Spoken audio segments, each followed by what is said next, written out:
Good morning, ladies and gentlemen. Morena. Welcome to the first Environment, Energy and Resilience Committee meeting of 2024 and the first live stream of this particular committee meeting. I'll open the meeting with a karakia. Whakataka te hau ki te uru, whakataka te hau ki te tonga. Kia makina kina ti utu, kia mataratara ki tai, e he ake ana te atakura, he tio, he huka, he hau, ti he Moriora.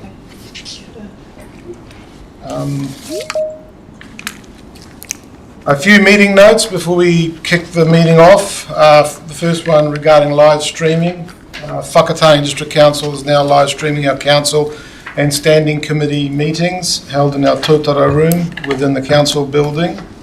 The webcast will live stream directly to Council's website and YouTube channel in real time. The purpose of streaming our meetings is to provide greater access to Council debate, decision making and to encourage transparency. For those members of the public here today, all care will be taken to maintain your privacy. However, by remaining in the public gallery, it is understood your consent has been given if your presence is inadvertently broadcast.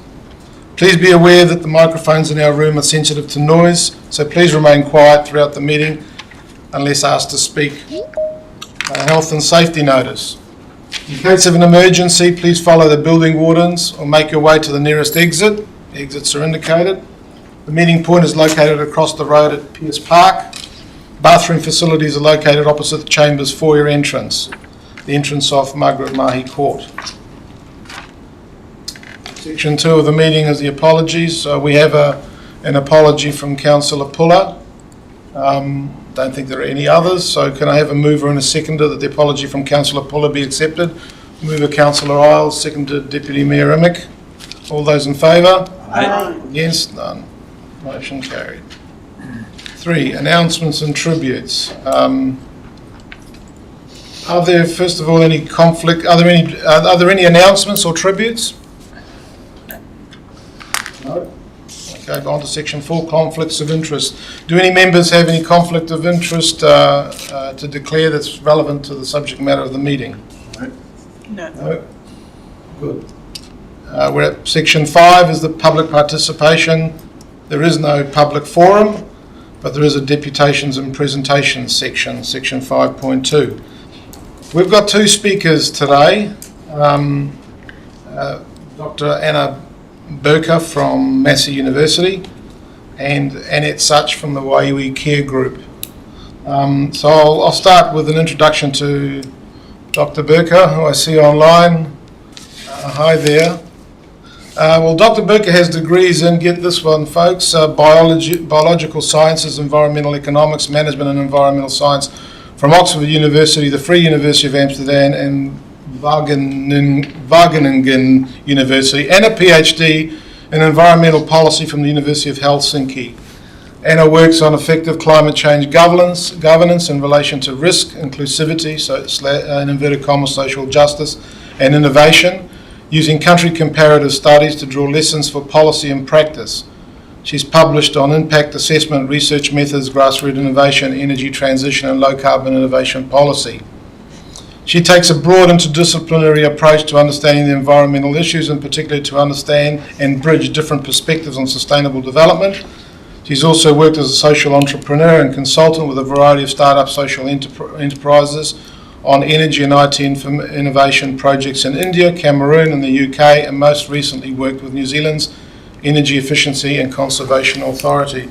In 2019, Anna published a 20-page review paper in the scientific journal Renewable and Sustainable Energy Reviews entitled Taking Stock of the Local Impacts of Community-Owned Renewable Energy, a Review and Research Agenda. It's a mammoth document and I'm sorry but I haven't got all the way through it yet.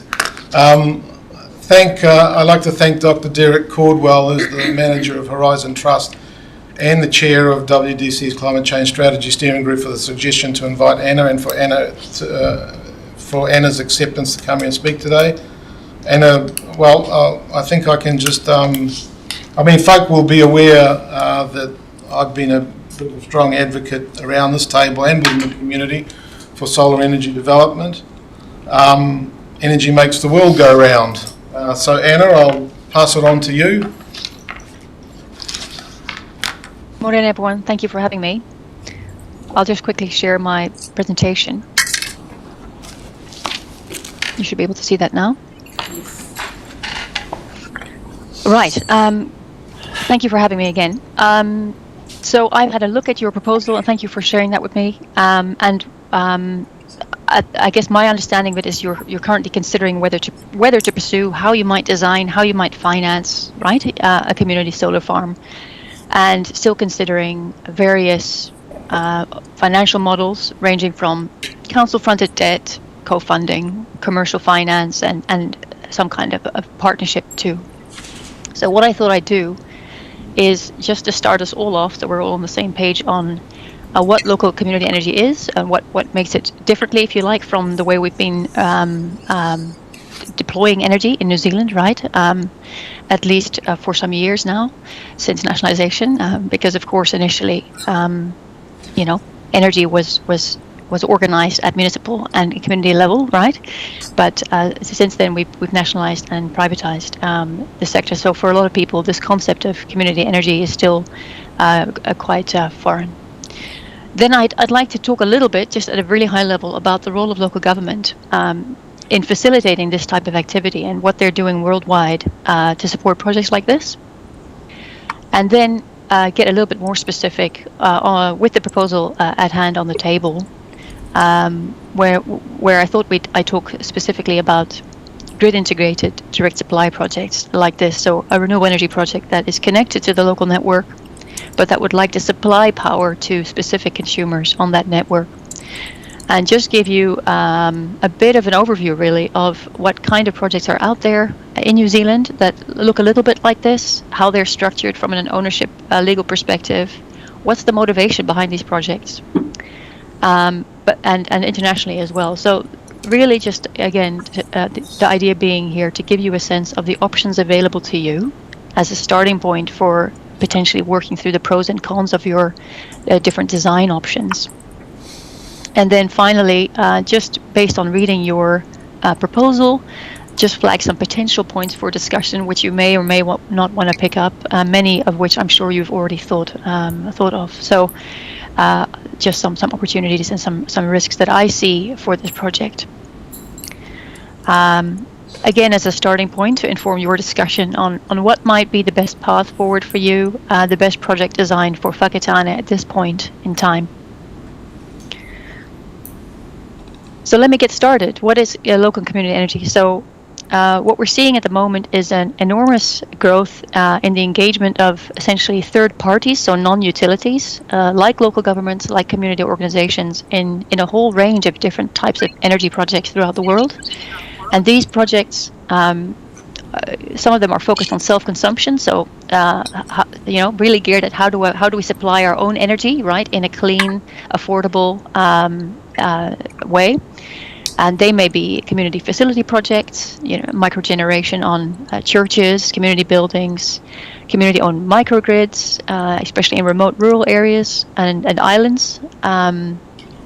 They might be even community-owned district heat networks that we're seeing, and we're also seeing projects that are larger, and they're focused more on exporting electricity and generating revenues. And there we're seeing things like charities and trusts owning privately constituted project entities that then house these income-generating projects, whether they be wind or hydro, solar, biomass. And of course, in New Zealand, we have a precedent there with a lot of iwi trusts that are active in the geothermal space. In Europe, we've got over 3,000 energy cooperatives at the moment, collectively investing at least 1.2 billion euros. And those are really standalone renewable energy plants, often solar, and that are then financed through citizen shares, essentially.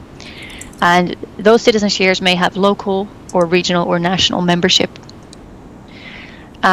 We've also got sort of more recently, we're seeing growth in grid-integrated microgrids, where you've got microgeneration, right? So small-scale renewable energy generation and storage units, and then typically kind of combined with demand management strategies. So that's where we put in place incentives and technology for people to use less electricity during peak times to save us from having to build additional power plants. Right, so all to say, right, this comes in very many flavors, and the motivation for these projects is obviously really varies depending on the project. The environmental motivation might be at the forefront, but in many other cases, actually, it's at its core, it's a community development project where we see communities that see an opportunity for a really stable and long-term revenue stream that can support their community development activities. So what kind of benefits are these projects generating? Right. So this is based on the review that you've introduced, and this draws on a wealth of sort of 200, 300 papers internationally that are out there. So the local benefits will really depend on the project, how it's designed, right, as well as its ownership, and they're really wide ranging, as you can see here. From a social impact perspective, what we're seeing is through it being a community project, there's often better local engagement. There's a sense of ownership around it, which means that the projects are embedded in the local community, and people start seeing the project as a positive characteristic, right? That is part of the place that they live. And of course, by being involved in these projects, they have more control. The community has more control over siting and scale and technology, right? And so you're really able to use local knowledge in the development of these projects.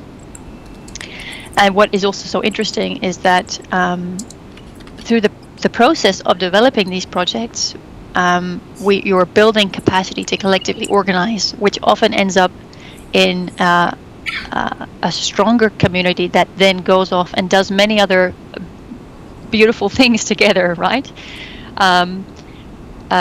Such as investing in a whole range of spin-off projects, right? So the long-term indirect project or indirect social impacts are often overlooked, but are definitely there.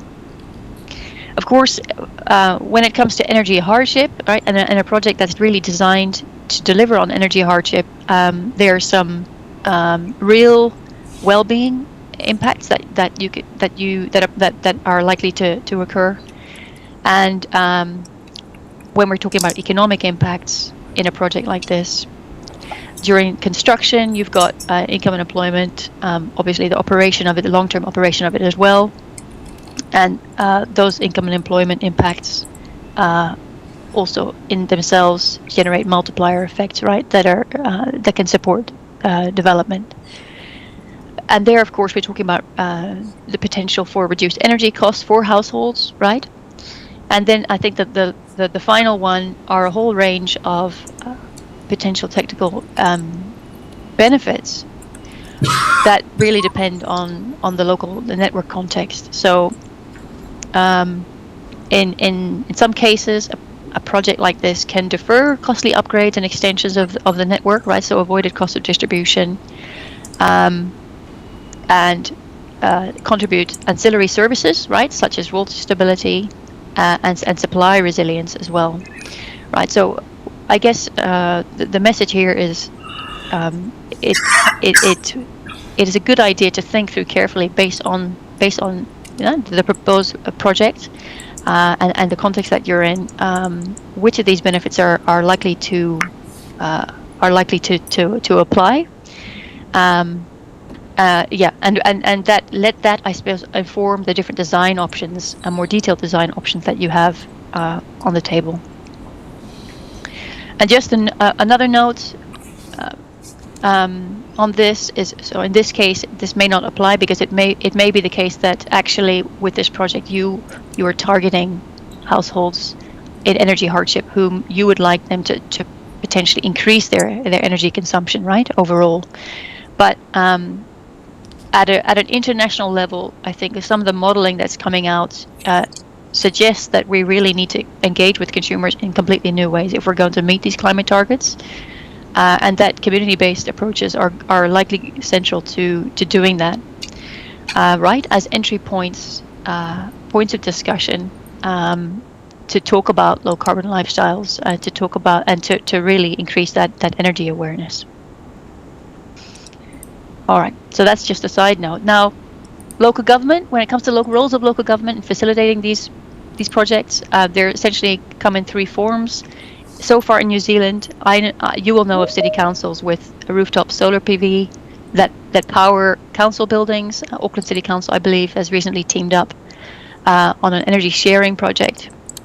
And of course, we also have other precedent in the form of other government bodies like Kāinga Ora that are very extensively involved in solar development as well. Internationally, there are essentially three different types of roles that local government takes. Some of these you will know much more about than myself, right? The first is really around facilitating planning permission in various ways for community energy. The second one is really about facilitating access to local sites for development, and setting up dedicated programs to do that. Might involve access to land or the right to rent roofs. And then the third one is really sort of what this project is about, isn't it? Is ensuring that there's local expertise, really championing these projects, embedding them in comprehensive action plans, but also sort of on the technical side, to put together the evidence base, right? So that there is consensus on best practice, as well as relevant data that might enable some of these projects. So with that, I mean, we're seeing things like regional energy demand supply mapping and planning. We're seeing local government getting organized, putting the data together to identify areas that might be suitable for renewable energy development, especially wind. So as you see there in bold, right, there's lots of precedent for local government to invest directly in projects as well as sort of matchmake and broker projects, provide in-kind support as well, including in their investment. So just an example of direct investment, or a really nice example, a very early pioneering local government project out of Denmark, where there was a local government that essentially partnered with the local community and each own a significant stake in what is a pretty large offshore wind project. Right. So this is just really to say that there is internationally there's widespread precedent for direct investment by local and regional government in renewable energy projects. So getting a little bit more specific, right, to your proposal at hand, we've got essentially, as far as I can see, when it comes to grid integrated direct supply projects, like the one you're proposing, there in New Zealand there are currently two ways it has been done. And I think one thing to have in mind is that one of the reasons we haven't seen a lot of community energy historically in New Zealand,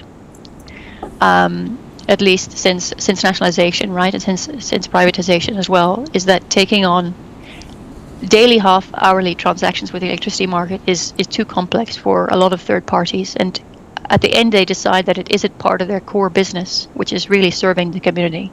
So what they do instead is they team up with a specialized retail service that allows community projects to transact with that electricity market without having to be bothered with or take on the risk of trading. Excuse me. And currently there are at least 4 community retailers that I know of in New Zealand at varying degrees of maturity, right? This is a new and dynamic and evolving space, but there is precedent. There are projects that are operating on the ground and working and delivering benefits as we speak. So a couple of just examples of projects that are operating, some of which you will be familiar with, is in the Northland. We've got Kaitaia College, right, that partnered with Trust Power Solar Buddy scheme. We've also got some new projects coming out of the MB funding on Maori and public housing renewable energy fund, and that includes projects like Maniapoto, which partnered with SolarSense, and like Kia Fittingia in Halcombe, near to Palmerston North. the Manawatu, so who partnered with Our Energy. So just as an example, maybe I'll just tell you a little bit about this Kia Fitingia project, just to give you a sense of what this looks like. So it's a small project. It's just 150 kilowatts. So that's about what is that? Something like 350, 400 panels. And the motivation there was really to reduce electricity bills for both the marae and the households involved. But what they're finding now is that this project is also generating new revenue stream for collaborative investment across 5 or 6 hapu that they're planning to invest in community development projects. So they built an oversized rooftop solar PV, essentially on a number of marae and 3 households as well, and that generates surplus electricity. That surplus electricity is sold to targeted vulnerable households, and also sold to each other, right, at a 6 cents per kilowatt hour. So that's 18% of the retail price at the moment. They've recently installed a battery to store excess power, and then Our Energy's role in this is to trade that power, right, but between the recipients of the project, but also with the wholesale market in order to optimize the revenues for the project. And then those revenues are then pooled for redistribution to the community. And they're now looking at building in a sort of an energy awareness component to enable all the participating marae and households to further reduce their bills and to increase project revenues. Right. So that sort of gives you a taste of some of the kind of the social, retail, and community projects, energy sharing projects that are out there at the moment. The other route to take is really via commercial PPA or contract for difference with a established retailer or a large consumer. And again, there is precedent there with a community group. I think Otaki has teamed up with their local wastewater plants, right? Which essentially offloads their solar power. So I guess one of my suggestions would be to think through very carefully about, do you need to take on the retail role in addition to developing a solar power plant, given this ecosystem that is currently already available in New Zealand, or might that add unnecessary complexity to your project? That's something to think about. Just 2 slides as well. Again, on what's happening internationally in this space on grid-integrated direct supply projects specifically, because we're seeing other delivery models where consumers play a more active role, I suppose, as shareholders as well, or by leasing assets as well. So this is just an example coming out of the Netherlands, where you've got citizens buying equity shares for starting at €250, and then they receive that dividend from that project in the form of electricity, right? As a deduction on their annual electricity bill, which is deducted at average annual retail price. And that power is delivered to participating households via a dedicated retailer as well. So they've got 15,000 investors and 50 million euros invested, and the motivation there, and I guess the message to the community was really, you can be part of this transition. You can own and benefit from wind power. Similarly, and maybe a little bit more like this project, there's a very significant emergence of community shared solar in the United States, with at least 1,600 projects nationwide that I've seen documented, where you've got a large solar project that is being developed by a third party, and then they invite households, businesses, organizations, right? It can be a mix of essentially participants using a subscription model or through some sort of ownership model, and that can take the shape of either offering to purchase or lease a panel. And then the credits from that solar power are then redistributed back to participant bills based on their share or subscription level. Right, so this is a model where energy hardship, or at least attention to allowing access to the project with solar, with low to medium incomes has been a really central part of the design of these projects. And so the message here has really been, you can own and benefit from solar PV even if you don't own your house, if you don't have a roof that's suitable for a solar PV, and if you're low to medium income.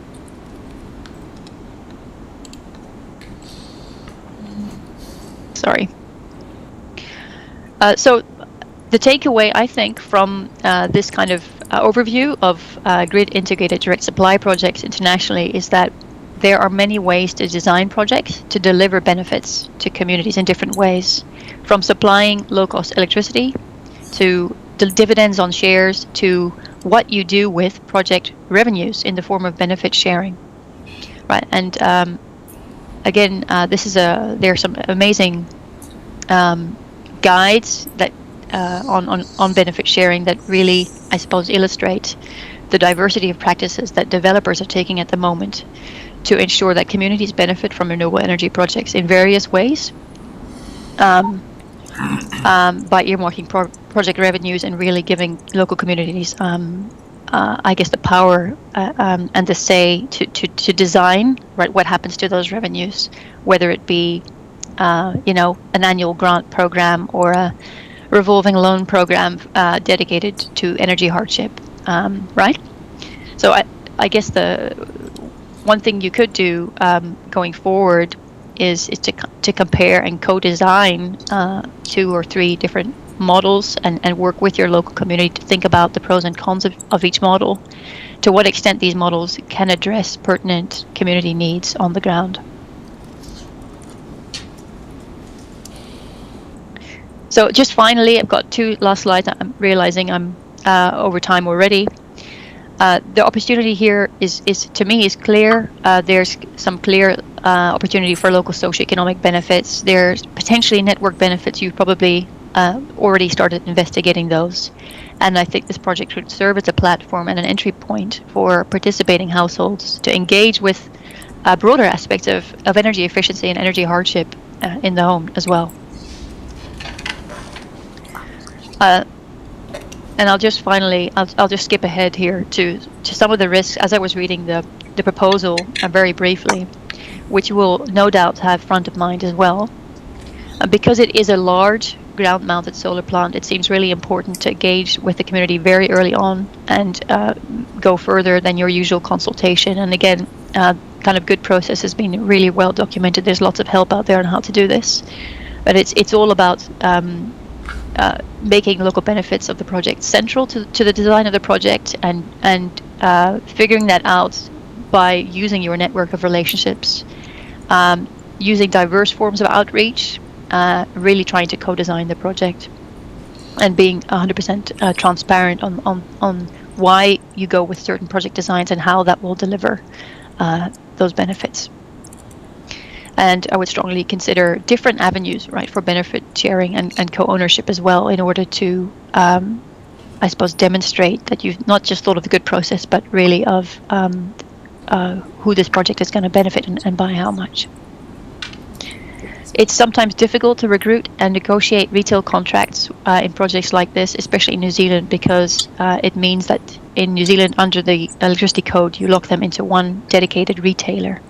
So you may want to consider going for your regulatory exemption. A number of projects are going down this path to allow participating households to keep on their existing retailer and work with a second retailer to enable the energy sharing component.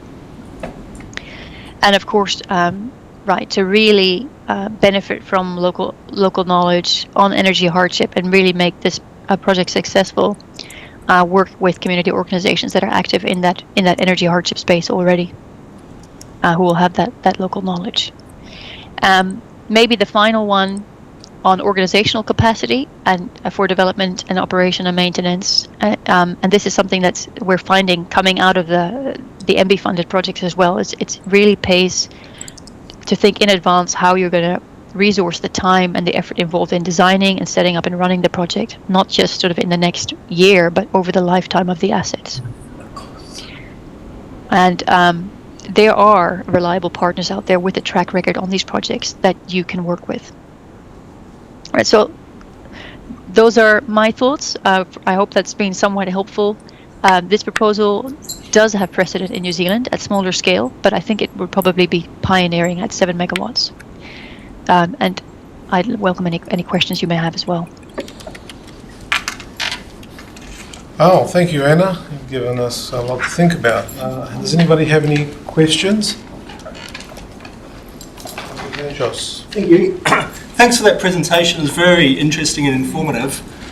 I have two questions, if I may. The first one is, you keep referring to a project, and you've got some numbers there, and a proposal. I'm not sure what that proposal is. Could you clarify what proposal you're talking to? Yes. I'm sorry. So as an outsider, I'm not quite sure where you are at and what you have and haven't discussed. So the document I'm referring to is a pre-feasibility study for a community solar farm for Whakatane, written by Victor Luca and Graham Weston. Okay, thank you. That's helpful. My other question was, I see the potential in some of those models where you've got subscription or share ownership and things like that of the benefits being captured by not people with energy hardship, but kind of middle class capture of some of those proposals. Do you have any comment about how we would ensure that if we're trying to address energy poverty, that the benefits would go to the right people? Yeah. Well, so this is something, I would really need to know more about Whakatane and energy hardship to be able to answer this effectively. And I think there's probably people that you can work with who would answer this better. But I think you're right in that if you do if you organize this through a share offer, that it might broaden, right? First of all, it would broaden the regional scope of the project, because you'd probably need to invite investors from all over the citizen investors from all over the country. But I also don't know that you can do it both, if you know what I mean. So I'm probably not answering this very, very well. I guess I think you need to work through the pros and cons of different design options, and one option might be, a purely commercial model. The other one might be a citizen share model. The other one might be one where you are really designing the project to deliver deliver low cost energy to specific households. But you might also, for example, decide that okay, so you've got a 25-year asset, so a lot can change, right? For given households over 25 years, it might give you more flexibility to take your revenues and put it into a dedicated energy hardship fund, and that gives you more flexibility over the whole right, the 25-30 years that you've got the project running for, right? So I just think I don't have enough information to kind of to really suss out the pros and cons of your different design models, but that's if I were you, that would be the next thing that I would do. Sounds like you're saying you've got to start with the objective and design around that. So. Absolutely, and that is something that I think that objective is something you really need to come to in discussion with as many people within the local community as possible, right? And if energy hardship is your number one priority, then what does it look like? Where is it? And how, right? Go from there. Thank you. Interesting. Councillor James. Yes, thanks for that, Anna. You've given us plenty of food for thought, which leads to my question. I don't think anyone thinks negatively on solar farms and wind turbines and that. It's all positive stuff, but around here we're in the situation now where we're getting solar farms put on or being erected on highly producing food producing land. What are your thoughts on that? Because we probably need to eat before we need to flick a light on. Yeah, it's a really good point. I would say two things.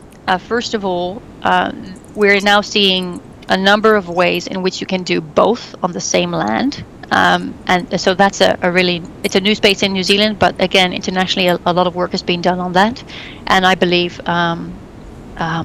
there's some interest in New Zealand, at least in piloting, right? How might you combine growing crops or even livestock, right, and renewable energy on the same site?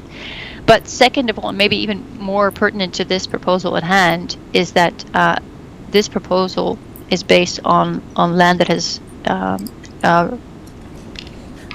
really low quality land, as far as I can tell, and that has no other purpose right now, and that would not be suitable for agriculture, right? So, and again, this is what you need to fact check this, because again, I'm just reading this, right, and taking it for its word. I hope that helps. Our Chief Executive, Stephanie O'Sullivan, has a question. Kia ora, Anna. Thank you again for the presentation. I endorse what the councillors have said. It's really interesting and lots of food for thought, and always really good to see what's happening in terms of global best practice. So thank you for that.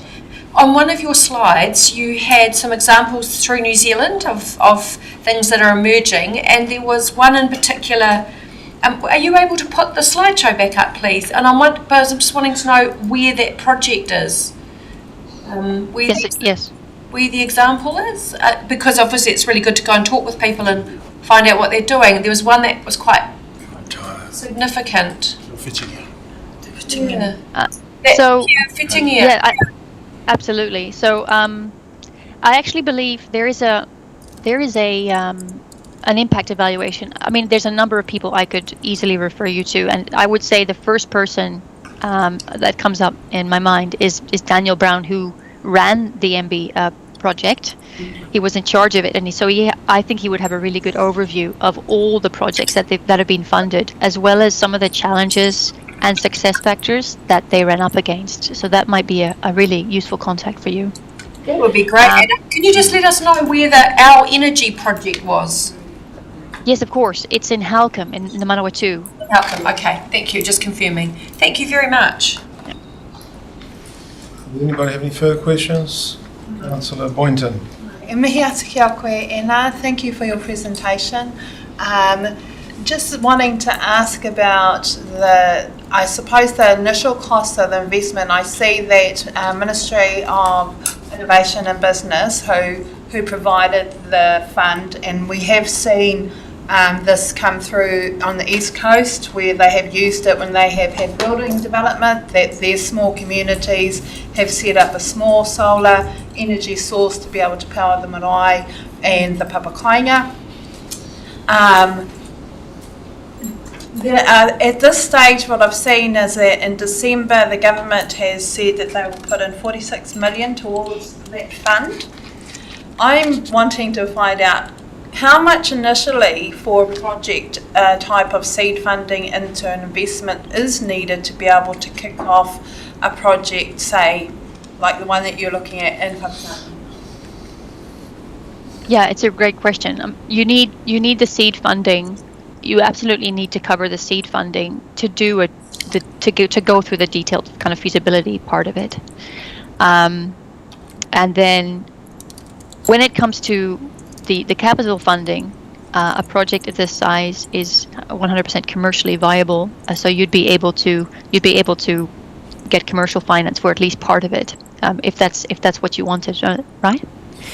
And that's actually one of the interesting things I think about this MB project is they were grant funded, but many of them actually didn't even need to be, because they could, from a financial standpoint, they're profitable. But because was no precedent in the country, right? I think MB went down this route of grant funding.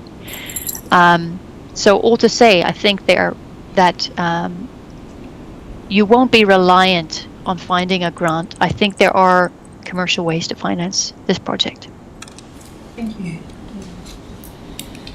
I've got one. In terms of, as you said, there are quite a few projects sprouting up around the country, and quite a few of them have got councils at their heart. I can probably reel off at least 6. If everybody starts building these things, the effect on grid stability in this country in particular, because every country is different, we've got good base load from hydro, but where will the point come when we start to, have an impact on, with say solar or wind, which doesn't shine or blow all the time, have an impact on grid stability here? And I noticed that Marae project had a battery included as well. I don't know what size battery it was, but anyway, regarding grid stability and resilience, network resilience issues. Yeah, I actually think in many cases it could enhance grid stability, right? Kind of decentralized renewable energy solutions, and not in all cases at the moment. But sort of in the long-term view, we're going to need network upgrades anyway, right? Because we're going to see increased demand for electricity, and we have climate targets that require us to get rid of the coal and gas on the system. So, and I think in terms of this specific project, right, it would require absolutely, and this is also sort of what I was trying to say in the second last slide. There is, it would be very in the ideal world, right? You would have your DNO collaborating on this project and learning from it and seeing whether they can benefit from it too, from a network perspective. I think there's one case in New Zealand where an avoided cost of distribution was paid out to a local distributed generation project.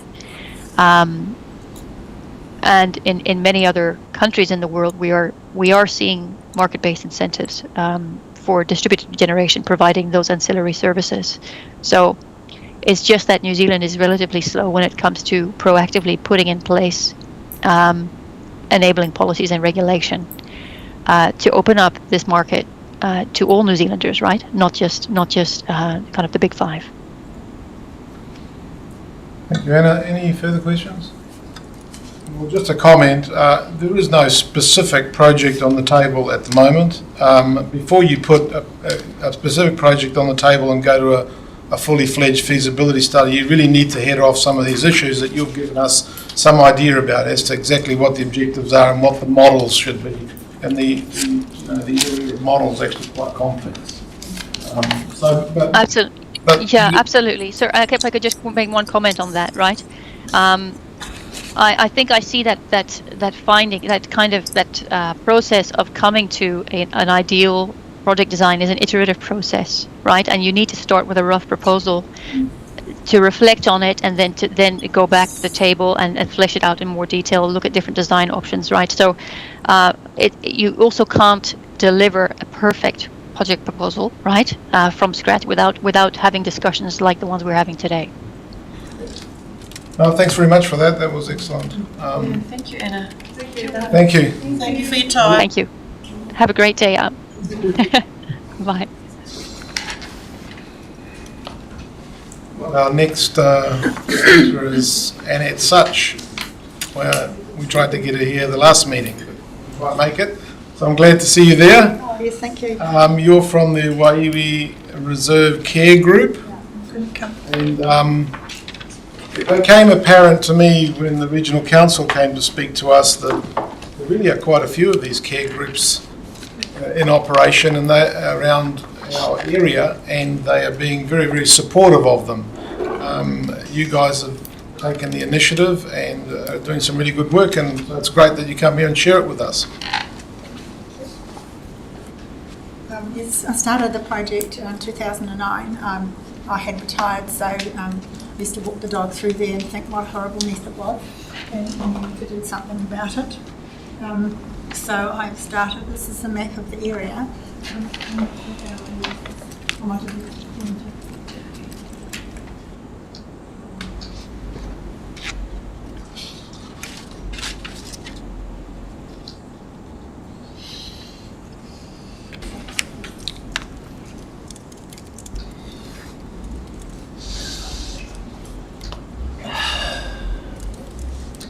I see.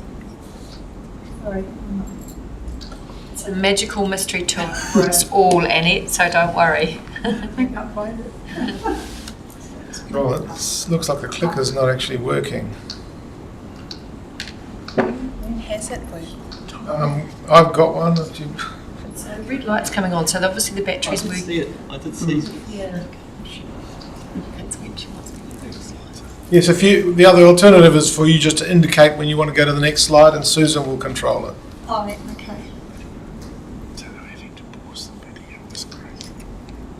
No, if it hasn't worked now, it probably is never going to work. It's just trying to get the laser pointer. Okay, so the actual presenter.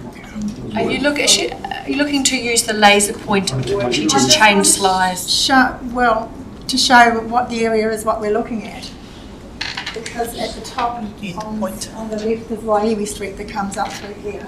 And all the green through there that goes through to Penzell Drive, that's the area that we're working in. Got it. Yeah. And so I started in 2009 just organising working bees. We'd meet once a month and work on Area 1, which is the first section from Waiiwi Street. And we worked there for 5 years until we got it all cleared and weeded. But in the meantime, Regional Council had approached me and said I should apply for EF funding, because they said, oh, you're going to do all the rest of it. And I thought, that's an awful lot of work. So we got EF funding. So in 2014, we received the first grant of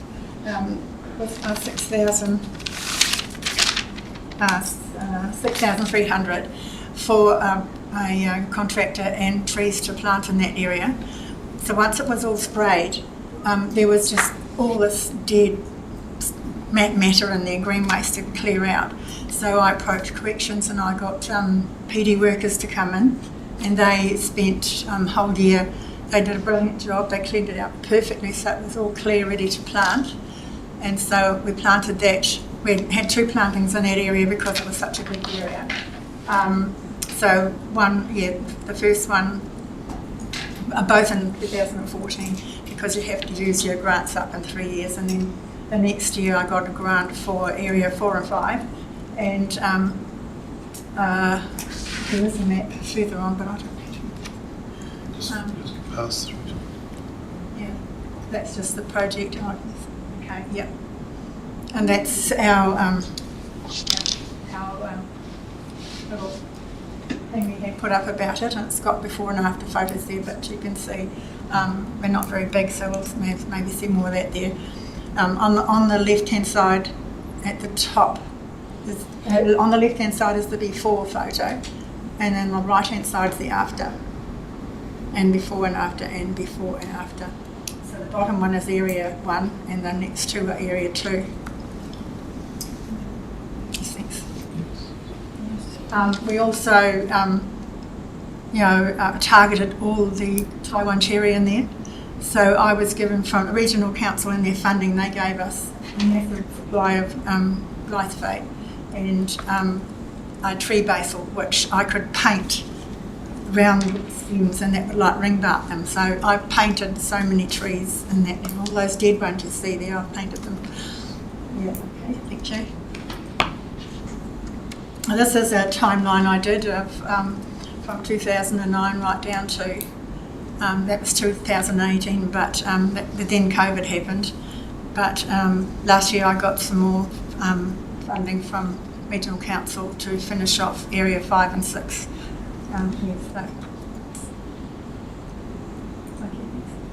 This is the map, so there we are, that's Area 1 in the green.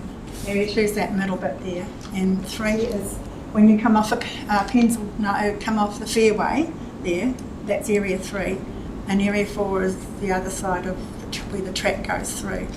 And Area 5 is below the houses in Waiiwi Street, and Area 6 is below the ones in below on the other side of that area where they do the trolley lobby. Yeah. Oh, and up on here, the Area 1, see the top, that's a start, that's what it was like. Honeysuckles, smothered everything, choking everything, and that's Wow, that's a big piece of work. that's another bigger one of Area 2009 in Area 2 in 2014. Yeah, and same in Area 1. Yes. And that's all the willows that were in there. But unfortunately, they were all poisoned by regional council and cut down. We cleared all the wood out. But the willows are starting to reseed and grow back. So we'd really like help with controlling the willows. Thank you. And that's Area 2, before and after. And that's Area, the first planting of Area 2. See how it was cleared? Nothing there. Everything else was just honeysuckle, blackberry, gorse, and everything you didn't want. So that was all planted. We always have a good turnout for planting days. Thank you. This is a group from college that contacted me. They wanted to plant some trees in the reserve. So we scraped around and got some trees for them to plant. And they also went to Flooring Extra because they had a thing with their company. They were to go out and do good, plant some trees. So I got them to plant trees as well. That was in Area 1. This is just morning tea after planting day in Area 2. And this is in 2013, I think it was, my husband and I discovered a leak at the bottom of the top bund. And so we reported it, and on investigation it was a pipe that ran at the base of the bund that was broken. So they had to excavate it all out like that to replace it.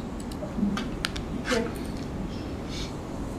This is another group from Pofocaro that came in, and I was able to get them all in there, even the lady and the people in the wheelchair, because I got the key so they could drive right in, and they just had a wonderful time.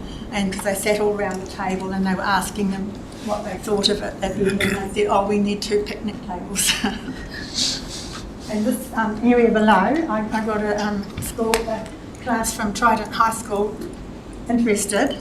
So they spent the year on their with their alternate, the extra curricular thing they did. They would come and clear. They cleared. The boys just were going nuts, and they wanted to clear everything. And I said, "No, we'll just do this area, and then you can plant it." So they did, and it just looks fabulous now. Thank you. Oh, that's what it was like when we started. It's just all honeysuckle and blackberry and other weeds, and we've had a bench seat put there now, so that's the bench seat. It's my husband there in the check shirt. He's done a lot of spraying in there, and so have I. I used to go down with a 10-litre spray pack on my back to spray in there. I don't do it now. They've got less and less. Now I don't do that now. So this is Area 5, what it was like before we started, just blackberry, honeysuckle, and all going up into the trees. And thank you. That's one of the allocations of funding. So that was the 6,000, the other 13,000. Then I got another one for 20,000. They wanted to connect to the track that was in the way reserved to Fairway. So that's been done.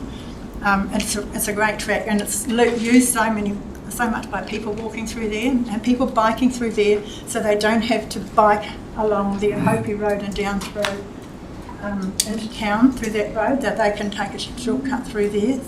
So that's really good. So that was built. But there's a slope coming from the fairway down into the reserve. It's all metal. It made a really good track. Well, they had to board it because it was on a slope. And the metal there is too rough, and because when in the wet, it runs all down the slope. But a lot of people are finding it too hard to walk on it. We would really like a bit of tar seal on that bit, so that just the down, doesn't have to be the whole track, just a bit on the slope. Thank you. This was in 2015. The District Council wanted to have an Arbor Day planting in there. So for Area 3 this was. So I had to work like mad because that area half of it was all willow. So it had been poisoned and cut, and we had to clear all that out and try and get it ready for the 6th of June. Because the Mayor was going to come plant a tree, which he did. He spent quite a while planting more trees there then. But I just went to the council and said, I can't do it. I said, I need chippers. I need a chipper. So we got a chipper to chip all the wood so we could do the planting. But before they would chip it, we had to separate all the honeysuckle from the willow. So that was done. Thank you. My future plans, you finished clearing planting. Yes, I've got the, for Area 6, I received about $3,000 from Regional Council, and then I've got another $2,000 for more trees to go in there. The contractor was supposed to be in last summer, but because it was so wet, it wasn't done. So that's been sprayed and ready to go now. So we've started clearing it, and we just wait till the weather cools down before we can read the rest, and then have planting day. So you're welcome to come plant some trees. I'll let you know. Thank you. Thank you, Annette. It's really great to see that there are community-minded folk like yourselves It's around older that. now, and I was wanting to share it so people know what this is, and I would like some help. You've put in a lot of work over a long period of time, and that's an amazing commitment. And I guess I also applaud the commitment of the Bay Regional Council. Yeah, well, It's my actually husband's done a lot of work too. He's done a lot of stuff. He's helping me doing everything, as well as the different ones. I'd have working bees in there to do weeding and things like that. Yeah. So, I'd like to show you through there if you would like to come. Councillor Isles, this seems to be burning. Yes. Is a burning question to ask. Thank you, Worship. Thank you, Annette. Thank you so much for that presentation, and again commend the whole community group over that long period of time. You mentioned your husband, Brian. Of course, he's from good Waimana rootstock. No surprises there that he's been wielding a knapsack and If you notice, all the edges of the paths are always sprayed. My husband does that. Correct, Annette. I do notice that. You made mention of the contribution that Regional Council have made over this long period of time, but you also noted the District Council and Pride Whakatane have also been contributors over that period of time towards that great cause. You mentioned the metal walkway that was formed through from the fairway, and again I acknowledge that, and I was there for the opening of it. And I guess your request at this presentation is, can council in some shape, manner or form see their way clear and possibly putting a seal over the steeper gradient, because it needs to be the gradient down to where the corner goes around. It's not need to, it's just that part. it gets great use by both walkers and cyclists alike, don't they? But at the moment, everything's going down either side of it because it's too rough. Okay. All right, so that's basically your request, isn't it? And also, in Area 2, there's a lot of blackberries regrowing, and in Area 1, and I would like that. Look, if you could get a contractor to spray the blackberry in those areas, because it just keeps coming, and glyphosate doesn't. So I guess my question is the care group still operational, or have they basically been scaled down? Well, the cares group's still there, but because of the wet summer, we didn't have any grading days because there wasn't anything to do. Planting days, in the last planting day when we planted, that's when we planted 200 trees in Area 5, which was supposed to go in Area 6.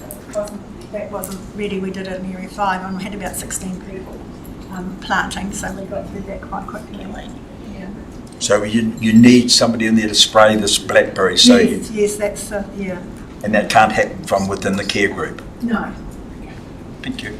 Maybe I can ask one. You said on the last slide that you weren't planning to put any more funding applications in, but you'll be required to put effort in and maintain things. So that's going to cost you in time and resources, I suppose. So you're really ruling that out? Well, yeah, I like to keep working in it, but it's getting harder and harder as you get older. I need some young people to take it over, and nobody. It's hard to get interest in people doing work like that. Well, maybe some of the young folk around the table will be My problem. There's a volunteer. No. Yeah. I would, absolutely, I would, but it's time. No, I just wanted to say thank you so much.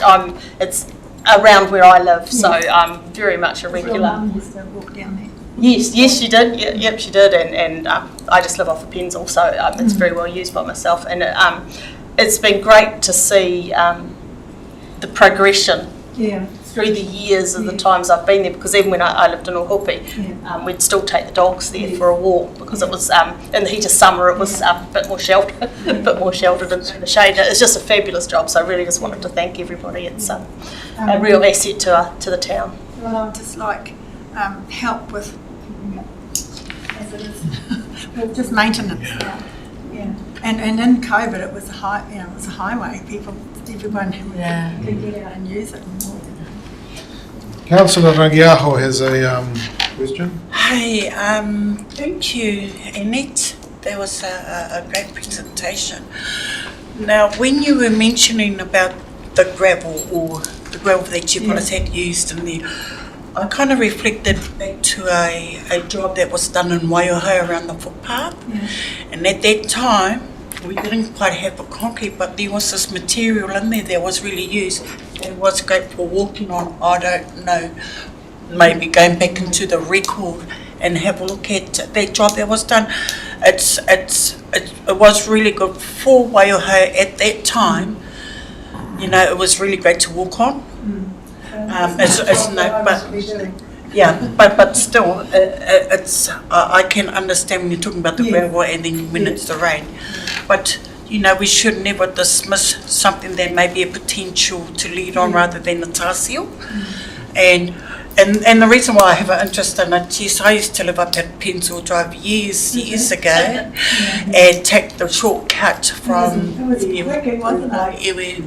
down, and so forth. So I do understand it was a long time ago.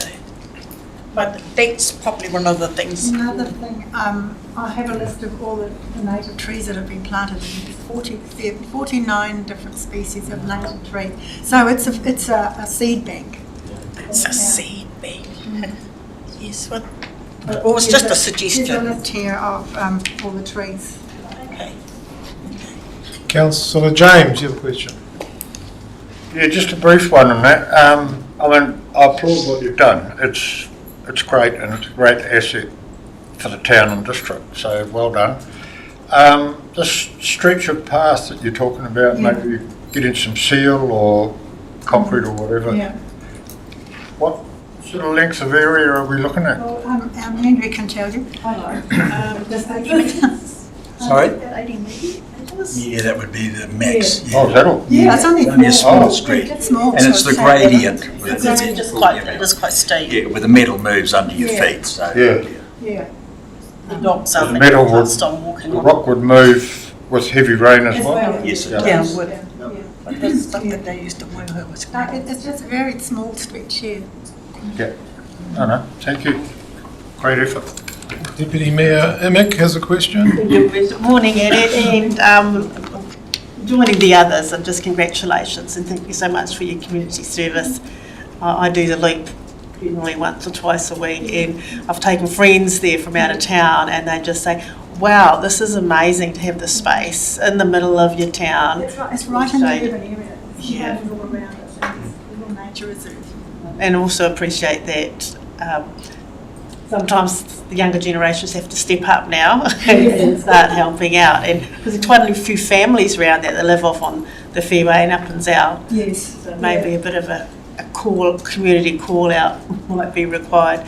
And we will, without any making any promises, we'll see what we can do to give them assistance. We have at times put leaflets like this in boxes all around, but you don't get much. That doesn't have much interest. Can I just say that it's amazing too, the bird life there. I know, the bird life that's You had a couple of pictures, but it's just walking through there, the bird life that you see through there, it's just phenomenal. Yeah, you always see Canada where you actually hear them first, because we have them sitting on our fence at home and our trees at home in our garden, back garden. Fantails fly with you as you're walking through, and it's just amazing. Councillor Isles. Thank you, Your Worship. Basically, just an observation. The points that you highlight with regards the lack or the ageing of the volunteer group that you have also applies to the Saltmarsh Care Group, which is again on the Burke Wainui Road, and that is something that has been managed by Stuart and Margaret Slade and a small group of care workers again over many years. Unfortunately, Stuart is in a similar situation to you. Age is catching up. We have not got the younger people volunteering to come forward, and it's the likes of corrections in the past that have actually helped out to sort of fill that short. And that we can't use them now. I know, health and safety, exactly, it makes it all hard. So it is an issue. Such a good work, and there was one guy that was in one of the gangs who's come back, and you know he's keen on it, but he hasn't. I don't know whether he still lives in the area now. Right, but I mean, what I'm trying to say is we're moving now into the LTP process, and it's something that has to be highlighted. It is a cost. If we as a council are going to have to come up with some form of reimbursement or costing of maintaining these reserves. So it's something I think we should be highlighting through our LTP process, that we really do need to call upon volunteer groups to step up, the younger ones in particular, to make sure that we keep these beautiful towns that we've got across our district up to scratch. Because you're right, vegetation keeps growing whether you like it or not, and although you've done all the clearing, it's not managed. You're going to get the honeysuckle and the Taiwanese cherry are just going to be... Once the trees have grown up, the honeysuckle and the blackberries, it doesn't grow under the trees when they get bigger. But the honeysuckle can still come in from on the edges. Correct. And all the native birds carry in that seed, which in turn germinates again. So it is something that is ongoing. It's no such thing. And this year there's been a bumper crop of cherry trees. I've pulled out hundreds and hundreds and hundreds of small ones. In all fairness, Annette, I mean, that's what keeps the tui and the kiruru going through the winter months, and there was no other nectar around. The thing is, if those aren't there, they will use the native trees that they always used to use. So the cherry trees are not necessary. Because the cherries flower in June, July, when there's very little else around. But anyway, that's a matter of debate. Well, I mean, I think the regional councils has already demonstrated their commitment to these care groups, and I think their commitment's ongoing from what they came here and told us. So that's great. We'll have an opportunity to ask them later on today, won't we, Your Worship? You do, but it sounds like we've got other matters on the agenda. So thank you very much, Annette, on behalf of us all, and well done, and hopefully the younger ones step up. Well done. Fantastic work. So we are at section 6 of our meeting now, the confirmation of minutes. Does anyone have any corrections or observations to make of the minutes of the Environment, Energy and Resilience Committee of 7th of December 2023? No. It's on page 8 of the agenda. If there aren't any corrections, I'll have a mover, Councillor Isles, second Councillor Jukes, that the minutes of the Environment, Energy Resilience Committee meeting held on 7th of December be confirmed as true and correct. All those in favour? Aye. Against? Well, great. We're not doing too badly for time. We can adjourn for a morning tea break of 15 minutes. We come back at 25.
All right, welcome back, everybody. I just take the opportunity to remind all the attendees that the meeting is being live streamed, and we have reached the reports section of our meeting.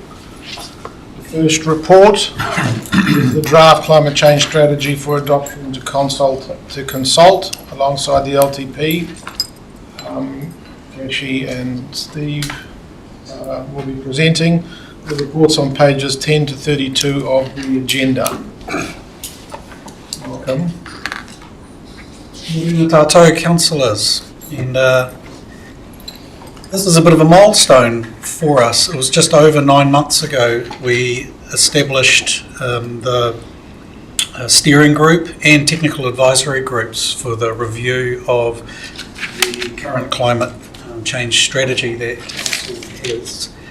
And the steering group and the technical advisory group have been meeting regularly. They've been really, really useful tools in terms of working this strategy through a process and having multiple eyes across it from both a technical perspective and sensibility and rationality perspective.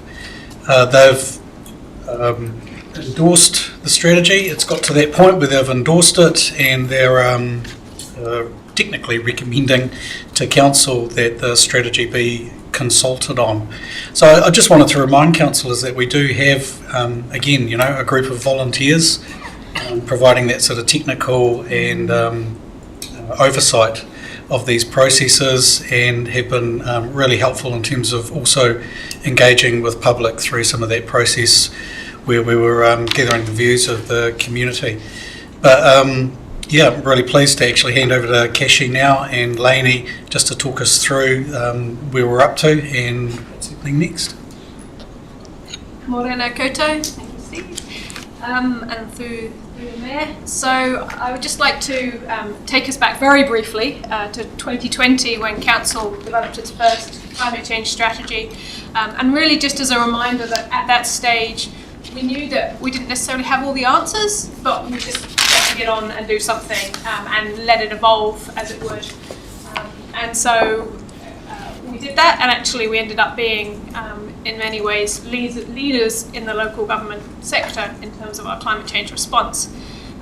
So 3 years on, or 4 years on now, we don't necessarily have all the answers still. It's an evolving field. Politically things change, technologically things change, the environment is changing around us all the time. So we need to retain some fluidity and be flexible and adaptable to those changes. But we also need to ensure we've got a really clear pathway and understand where we're trying to head to. So that's really the purpose of the strategy. We're trying to make sure that we have that clear direction and understanding and that common purpose that we can work together towards. So when we started the strategy review, you may recall one of the key objectives is that we wanted a broader and a wider impact. We wanted this to really be a community strategy. We wanted to involve the community more in the development of the strategy, and then we also wanted to produce something that enabled us to work collaboratively. To create a district strategy as opposed to a council strategy is something relatively new for us, and it's the outcome is reflected as a document that's not necessarily got that same level of corporate direction. And so I think just one of the conversation pieces which might be interesting to have today is just around the title of the document, to make it sure it is something that's more meaningful for our community, but we can discuss that as part of the report. Also, in terms of that process of collaboration, as Stephen's just mentioned, we've got the technical advisory group, the steering group. Unfortunately, the chair of the steering group, Derek Caldwell, is not able to join us today, but he will be joining us on YouTube later to watch the meeting. So yeah, he was keen to come along, but unfortunately it's a board meeting. But we have got the chair of the technical advisory group, Jeff Farrell. He's in the background, and he may come and some assistance if required in the process. We also have a community panel that was established, and a youth panel, which is something I'm particularly pleased with, because we've got some really engaged students who have been part of this process with us as well. We have been working through this for a number of months, as Stephen mentioned. So the Environment, Energy and Resilience Committee, you received a draft strategic framework with a new vision and goals back in June and approved that for some pre-consultation. We then did the pre-consultation in August and September, which gave us some really good insight into the community in terms of how they're experiencing things, how they are, what action they're taking, what challenges they face. And then in November, you'll recall, you approved the draft long list action plans as the basis for our strategy going forward. So really the key thing that was missing was the development of some targets to really provide that kind of key leadership and direction. And so we've workshopped with the technical advisory group and the steering group to develop a draft targets framework, which is included within the draft strategy for comment today. That framework splits out some district-wide targets for the district to work collaboratively towards, and then slightly separately some organisation-specific targets for the council, which the council as an organisation can work towards. We've chosen to align the targets with the new goals that were developed, and so the first goal is really about ensuring everybody understands and is able to act, and so the targets we've set for that, proposed for that, are really around how the community feel that they're able to act, whether they feel they have the information and whether they feel they have the options to be able to act. And so the survey undertaken last year gives us a good steer of that community sentiment. The second goal was really around emission reduction. And so we've looked to develop some emission reduction targets that are based on the Climate Change Commission's demonstration path. So we've applied what's being recommended, I guess, at a national level to our local district footprint, and that has given us some targets to adopt for us as a district, which include an 82% reduction in gross emissions, excluding agriculture. If we include agriculture, that reduction goes down to a 51% reduction. All of that's by 2050. You may recall our current strategy has much more ambitious targets of carbon zero by 2030, so that might be a topic of conversation today, but this is what's being recommended by the steering group to you.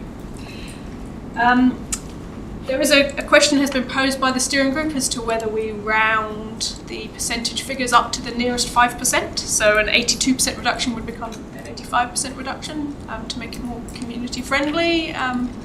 Would be interested in any feedback on that. And then the third goal is really around adaptation, and you have got a separate report on your agenda today to talk about Council's climate change adaptation project. And so we've really aligned with the expectations of what that project will be able to achieve to set some targets for that. As I said, we've got separate council targets as well, and those are around capability and capacity building within the organisation to make sure we're able to deliver. Again, aligning our organisation carbon footprint with the Climate Change Commission's demonstration path to come up with some targets, and also that risk assessment that the adaptation project will develop, and applying that risk assessment to our asset management planning and infrastructure planning going forward. So the draft strategy that you have includes some key actions that are aligned with those goals and to deliver on those targets, and it's also supported by the addendum of the long list of action plans, and we're keeping that long list of actions as a live document that can be added to and evolve over time. It's quite clear that not all the actions are funded, not all the actions are council actions, but it's a basis for the community to be able to pick up on any of the actions in there and move along with them. So what we have is a recommendation from the steering group around the targets framework. We've got a draft strategy. I reiterate the word draft. We are planning the next stages to go out for community consultation, having incorporated any feedback from today. And then the document will be consulted on alongside the long-term plan. So you're going out for your long-term plan consultation. This will be sorry, one of the supporting documents that sits behind your long-term plan. So some of the actions are influenced and included within the long-term plan budgets. And as I said from the beginning of this process, the climate change strategy will kind of evolve and adapt as the long-term plan continues to be developed through until June. So we will we'll be out for consultation, obviously receive any feedback from our community and incorporate that feedback into a final document which we'll bring back to you in June of this year. I'm going to take any questions. Anybody have any questions for Kashi? Yes, Councillor Tanshos. Thank you. I've also got a bunch of comments on the actual draft, which I guess we'll go through. But just on the report, first of all, great. It's really great to see this. So awesome. Thank you. I was interested. You know, you talked about the youth panel, and I think that's a really important voice in these conversations. How was that selected? We approached the local high schools and asked them for nominations for students who would show no particular interest in the subject. It's always a challenge. It's nice to try and spread it because you kind of end up with the same people. Yeah. But it's always a challenge to how do we get out to young people, get them involved. Sorry, we also went through the youth panel, the council's youth council at the time as well. Yeah. Cool, thank you. The other one was just in terms of the targets, the change from the current targets, which when they went in, we knew were really ambitious. For me, I suppose, in a way, because it gets reviewed in 27, I think, in any case, it's a little bit abstract or arbitrary, really, what the targets are. But the key thing for me is that the big gains need to be made earlier, because as time goes on, the gains get harder and harder to get. So we've got to just, I think the key thing is having a plan that gets big gains early on rather than, and it just allows us to delay, and then when we get there we're like, oh, we're nowhere close and now we need to drop our targets.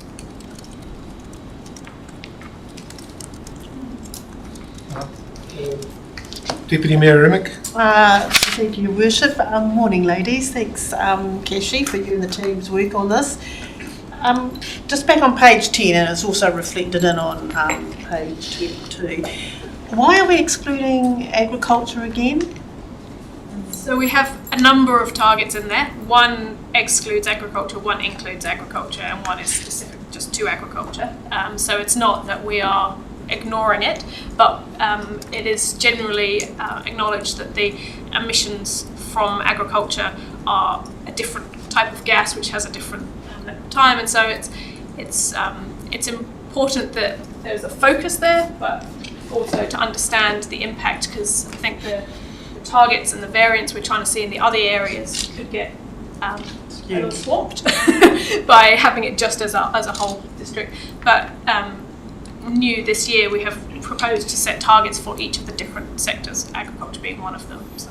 And how do we influence agriculture?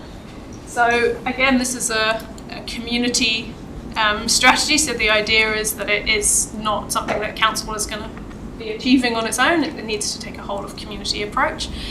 There are a few actions that are proposed in ways that council could be involved, generally around awareness building, collaboration, that sort of thing, also advocating, but yeah, council doesn't necessarily have sticks or tools that it can necessarily have a direct impact on, so it is very much about working collaboratively with the sectors.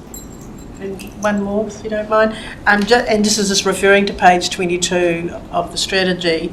So I see that the district gross emissions for agriculture go from 2016 to 2021, but we're in 2024. Do we have any, and it's great to see it's come from 55 to 49, have we got any latest data? So the district emission data that we have available is commissioned by the regional council on our behalf, and the last report we have is from 2021. It is something that they do periodically, and it may be that through this process we encourage them to do that more frequently, but unfortunately 2021 is the latest data we have. It is very comprehensive, but it is a little bit out of date, so we've set targets based from that as a baseline. Thank you. Councillor Boynton. Kia ora mihi atu kia koe. Thank you for your mahi.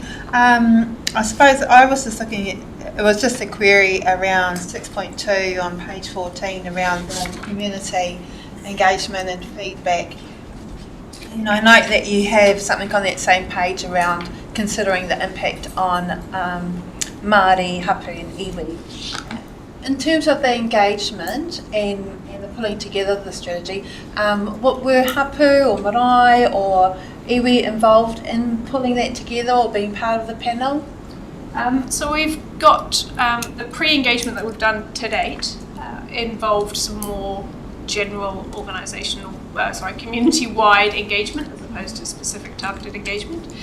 We've been working through the Council's Māori Policy Hub, and one of their, I understand, first objectives is to work with iwi on developing plans that can then tie into integrate with this response. So that was the direction that we were given to follow for the project. But in terms of targeted engagement, that isn't something which was part of the pre-engagement process that we undertook in August and September. I did have a supplementary to that, and that was just to delve in a bit more, looking at if there was engagement, was there a Te Ao Māori perspective in terms of climate change? That was included, but you've just answered before that there wasn't really a specific engagement around that. Thank you. In terms of the principles that you were referring to in that analysis, those principles were developed back in 2019, and at that time there was fairly extensive consultation done with iwi around the development of those principles and how that fed through, including workshops and meetings specifically to develop the principle, and then that's flowing through, and so that retains a core part of the strategy document that we've got as a draft. Thank you. Councillor Rangiaho. Hey, Keshi. So I'm just going to go to that title. The title. So we've got Whakatane Climate Pathways. The keywords you've been using in terms of your presentation has been targeted, you know. So when we look at pathways, pathways is a way of achieving a specific outcome or a specific result. And I suppose that's what you're trying to do but that's what this climate change is about. The course of action that will be taken. So I look at that pathway, but the other thing I want to draw attention to, because I'm trying to understand the put together of the whakatauki that's been used in there. Whatunaru te tanata, tuitui te whenua. We have an explanation, but below that, there's this commentary inside of there that's quite, I find it quite confusing. I'm not sure whether it's actually capturing the context of that whakatauki in regards, we know what the Whakatane climate pathway, because it's quite specific in its outcome, but when you're using a whakatauki and then it's just that part just under there. I've got a few questions, but what would end up happening is that we're going to go all over the place. So as I'm going along, but that was probably the two I wanted to bring to you. The other question in terms of consultation, yes, I understand the methodology used for the community survey, right? But I'm also thinking, because our long-term, sitting alongside or part of the long-term plan and consultation, it's within that 12th of March to the 12th of April. Big documents. Do you think that time frame, also including this engagement, is sufficient time for our communities to kind of get their heads around a lot of big documents to give it effect to what's the outcome in June? Aye. It's kind of I'm panicking for the time frame and people feeling so, and I'm also seeing a lot of work that needs to be injected and rolling this paper out. Rolling it all out. So I don't know if I know about the question. All I did. So I think the reason we've aligned with the long-term plan and timeframes is because the council's response obviously needs to be reflected in the council's budgets and it's part of the wider conversation. And I think two of your key priorities through your long-term plan are around climate change in terms of different components. So that's why we've aligned it. It is a lot of information for the community. I guess the long-term plan in itself is, but it is also the time when we are having those broad conversations with the community about prioritisation and things. So in terms of it's useful to have the conversation in the context. I think we have got a more general input from our community from the pre-consultation, and so the nice thing about that, I suppose, is that it provides a more a blanket kind of less directed feedback. It will kind of ask a range of questions, and so it will be interesting to see how this next stage is received by the community. But yeah, I acknowledge your point, it is a lot of information.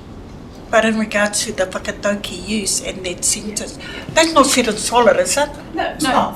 Cool. Any of it can change, and There's just some lens on that. Otherwise, I was finding it quite trying to align it. It's a bit different to the whakatauki.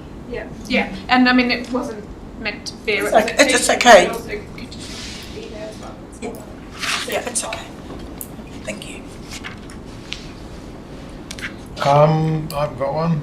Page 22 of the agenda was the same page that the Deputy Mayor was on, with Council's net emissions. I pointed this out before, but wastewater is a big component of our net emissions in terms of gram CO2 equivalents, which I presume is, we should put that on the vertical axis actually, on both of those figures. And the more people come to the district, the more wastewater emissions are going to be generated. So it doesn't almost matter what happens in the bottom part of that graph, as long as the wastewater emissions will keep on increasing. What do you think? What are we considering in that? What is the strategy group proposed for that conundrum? Again, there are specific targets proposed for wastewater, and they are reductions, but they are a lot less of a reduction than is proposed for the other areas. For the reason you mentioned, obviously population growth will increase the amount of wastewater. Obviously, as well, with the change that's happening with regards to Three Waters at the moment, that means there's a little bit of change and evolution in that space that we're needing to respond to. There are things that we can do to address that wastewater issue. It's not that it's something we can't do anything about, it's just that there's potentially large costs involved in terms of significant capital expenditure to try and capture the gas. There are some things that we can do, there are things we can work towards, and obviously we hope that there'll be growing solutions available as well as this area evolves. But again, we've set targets specifically for each of the sectors so that wastewater doesn't completely dominate and then mean that we don't have any focus on the other areas where we do have a lot more control. Can I add as well that part of the reason that this review of the strategy is focusing in on enabling community-led action and education and awareness is because I think there is an increasing recognition that kind of top-down controls are only one part, and actually individual behavioural changes required as well. So it may not make huge differences, but we're hoping that although the population goes up, the per capita usage and contribution to waste may actually go down proportionally over time. But that's why, in terms of when we did the workshop on council's role, there was such a strong emphasis on enabling and generating awareness around the changes that can be made on that individual and community level. Yeah, I guess I was interested in the technological solutions because I don't think there are any good ones. I mean, capturing methane and burning it just converts it to carbon dioxide anyway. And there's no way around that one unless you're going to, crack the carbon dioxide and convert it into carbon, which is still at the exploratory phase technically. So the other thing is important is really our emissions as a council. We've included wastewater, but it's really everybody's emissions, right? And that's only a very small percentage of the total district emissions anyway. But nevertheless, we have to show that we can at least get our own house in order before it's leadership by example.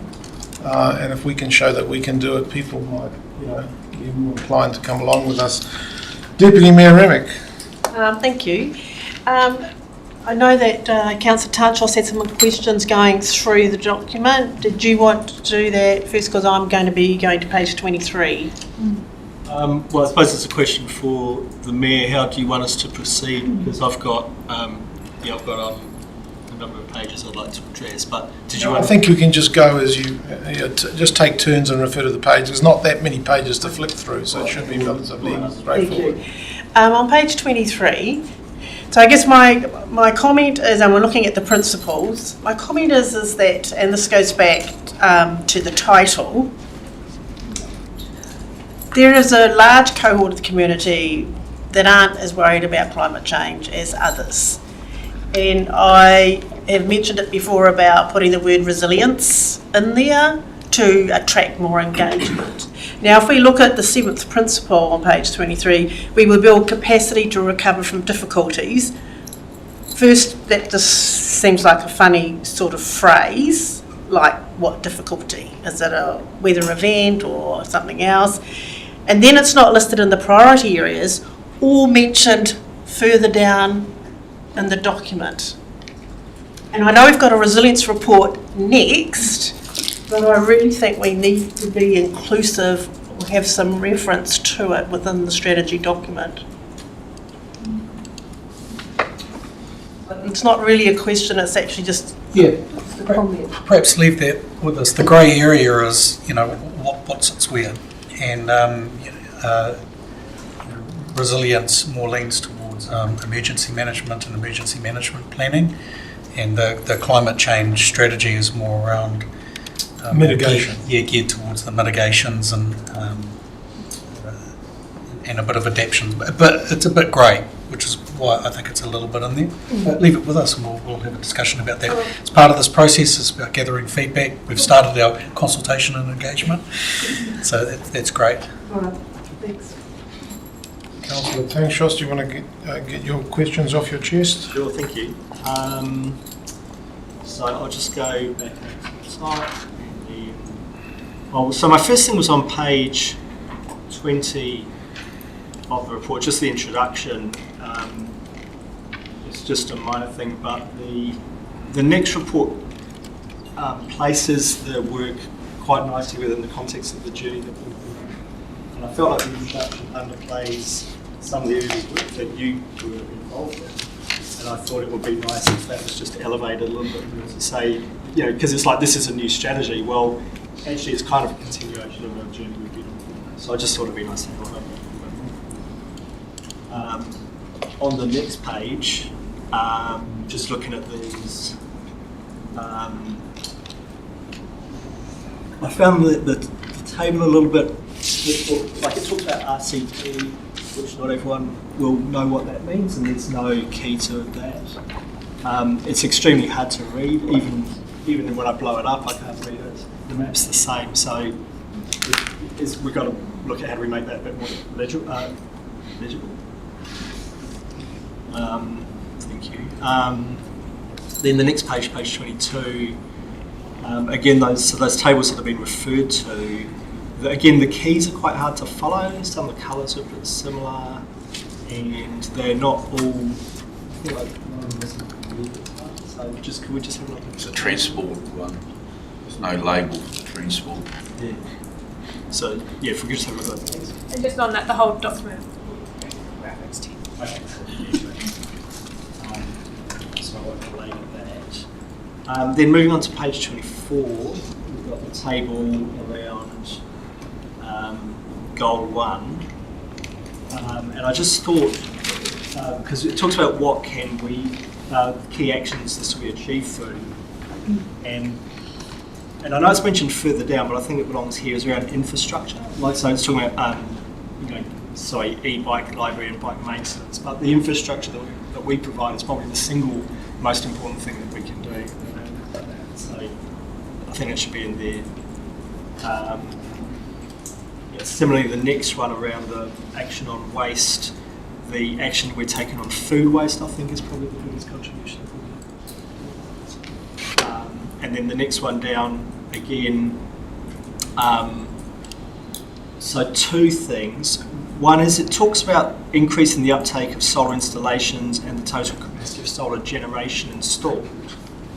And then the next column talks about generation again. But I mean, my thought would be that if you're talking about solar for the domestic user, it's the hot water that's really the big game. The PV is, so I think if we're aiming at the domestic, about increasing uptake of solar, I would have thought hot water would be the bigger. Councillor Thangshoss, apparently you can't be heard very well at the back, so my apologies. Raise your decibels. Thank you. With pleasure.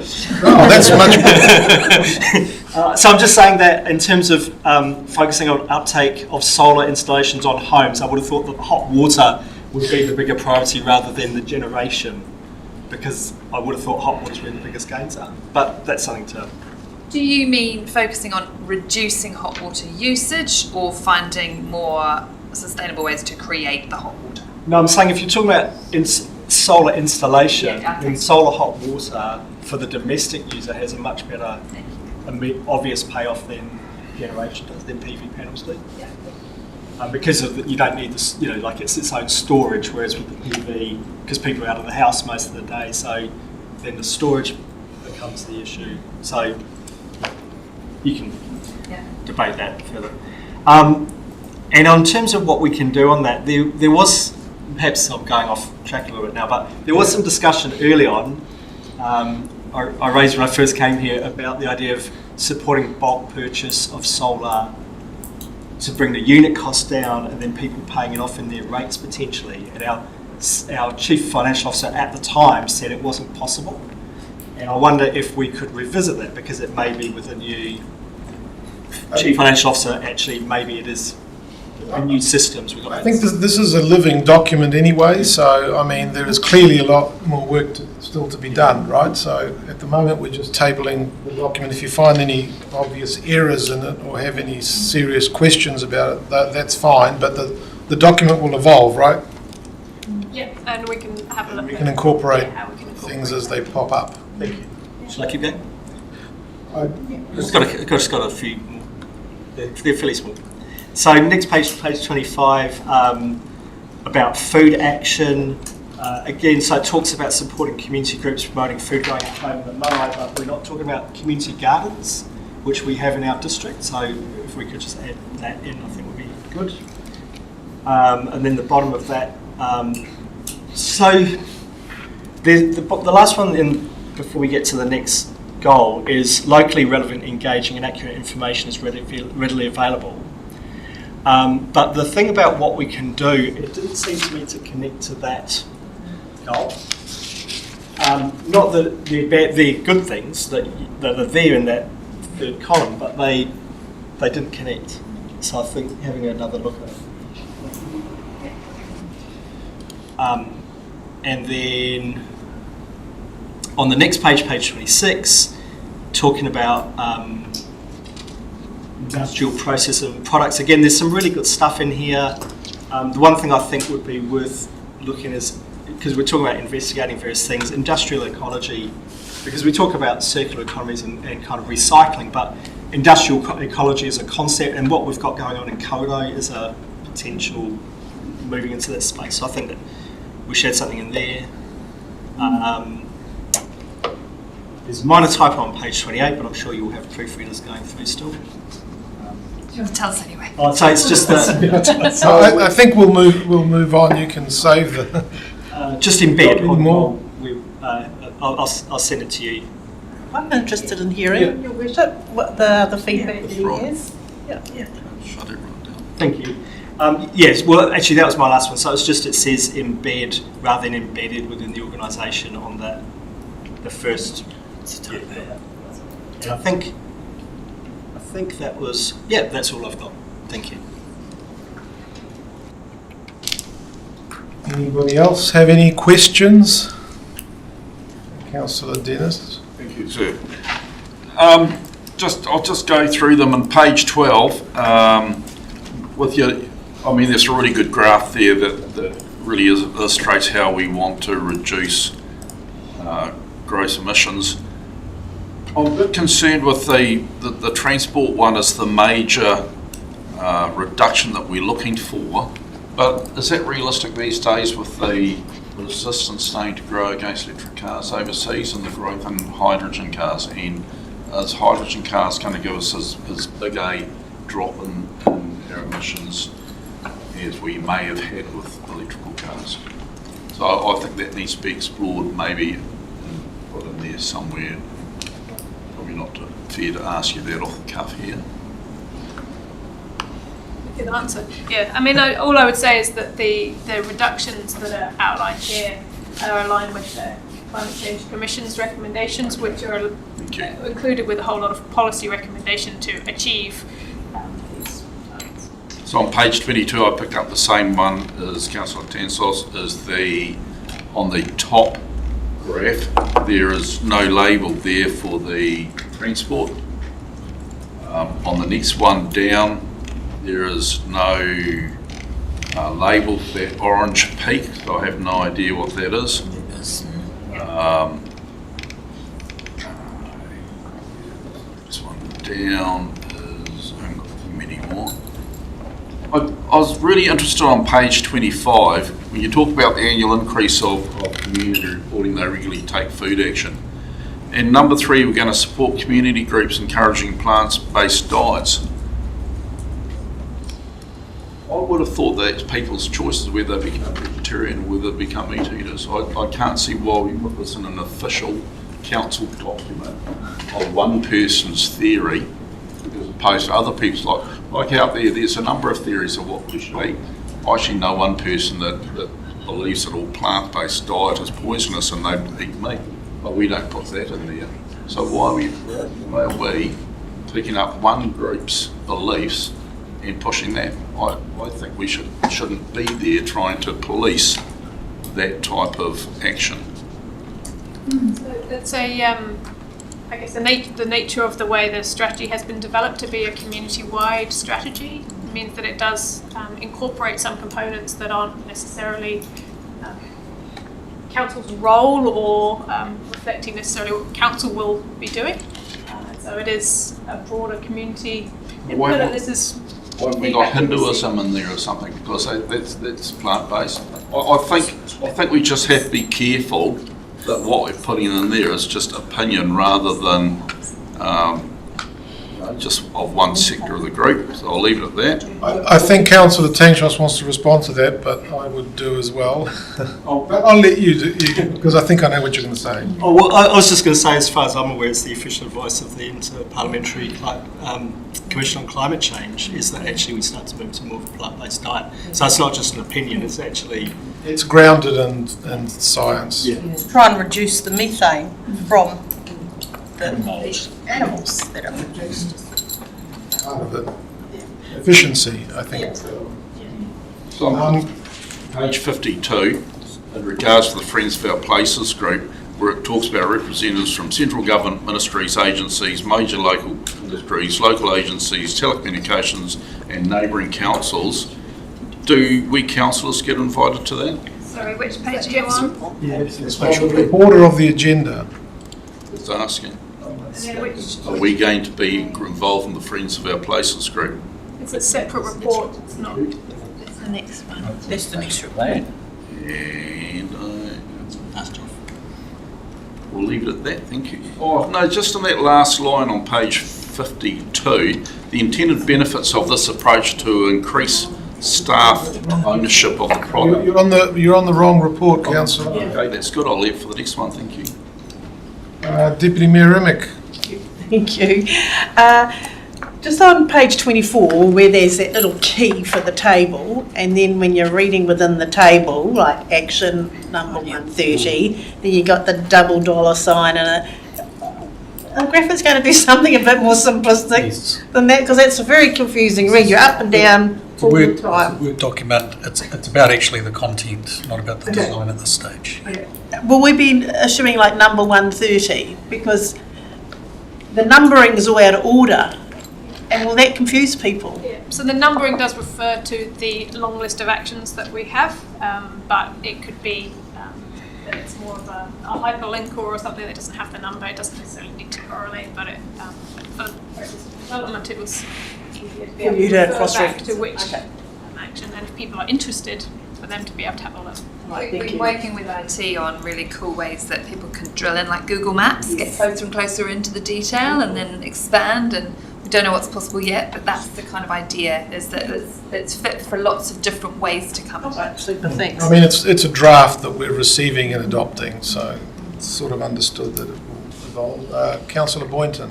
Sorry, just one more, and I really thank you for taking all of these questions and for all your work, and it's good to see that that's just a draft, because I was thinking, oh, it's giving a bit of 90s Windows vibes, you know, footprint and everything. I was like, oh, I hope that's not going to, but that's really good to know. One of the things, and I'm sorry if I've already missed it, and I know that it's probably a central government kaupapa as well when it comes to climate change and the movement in our country and of course our community with the strategy is wanting to move to reduce the impact on climate, was the ethical considerations around the places that we are heading to try and reduce emissions. If we are looking at electric vehicles, if we are looking at other sources of power to be able to move our transporting around, is the ethical consideration on where that energy or that green tech is sourced from. And it's well known now that there's 6 million people displaced and over 1 million people who've died so far in sourcing the materials for this specific green tech and the conflicts that come with it. And even though we can think, oh, we're just worried about Whakatane, we're just going to make our place little green, that's for somebody else to worry about, that act in itself ensures that remains and continues. So whether or not considerations have been taken as part of the climate strategy around the ethical aspirations or ethical planning that we may have if we are considering a community to push towards using and obtaining a resource that currently is causing quite a bit of damage, not only to the climate, but because the death of people and wars, currently a war that's happening at the moment has produced enough energy in 3 months, or waste or climate change impact as New Zealand, just in 3 months. So, sorry, it's a bit heavy, but if we are setting out something that we want to encourage, not just our community now, but in the future, to be able to use as a guideline, I'd like to know that it has had that ethical consideration. And I think your question speaks to the complexity of the issue, and it is obviously a global issue that everyone is battling with. I think probably the only thing that I can point to that's written in here that is related is around probably the just transition component, which is I guess a nod to trying to ensure that the transition that we make is more beneficial and equitable and considers a broader impact than just I guess a monetary impact or something. But I think other than that, really, it is founded on the sort of national and international advice, but it's not something we have a solution to necessarily in terms of an answer. But I think we can point to some of that documentation that does take ethical and equitable considerations into account, because there's a heap of research in that space. And they do look at kind of economic drivers, geopolitical drivers, and all of those things. And we can potentially do links to some of that underlying material that would help. Because you're right, when you just sort of see it, it's quite difficult to piece that all together. It's an important point, and it's made in all of the IPCC's document, and almost every institution that's got anything to do with this. So it's fundamental in there. Yeah. Thank you. Councillor O'Brien. Just on page 24.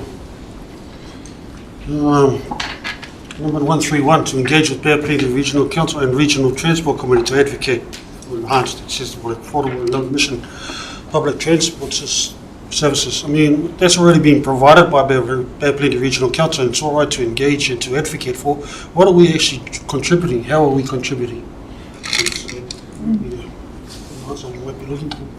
And we can engage and advocate, but how are we contributing to that space? Secondly, collaborate just below it, number 138, collaborate with the private sector to increase the number of strategically located EV charging stations. That's a great initiative, simply because we've only got one in Whakatane, and it's insufficient. I've got an electric car. That's not enough. I do believe we have enough underutilised electric bike docking stations. But it certainly would be good to see more EV charging stations in Whakatane.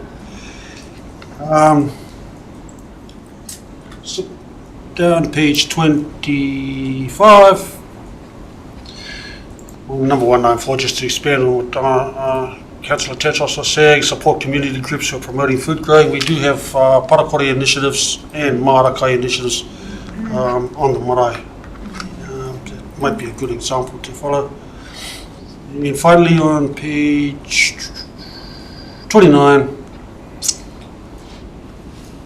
install EV charging stations at council facilities to support the use of electric vehicles. My suggestion possibly is fast or supercharged options, because I've seen also at other institutions, they've got charging stations, but they're staying there for 24 hours. Yeah, 24 hours just to get them charged up. So maybe it's a consideration to go that way. And as far as Councillor Dennis was talked about,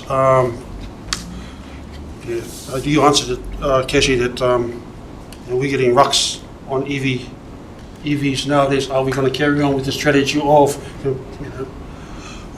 having electric vehicles in the future? I'd like to see that happen.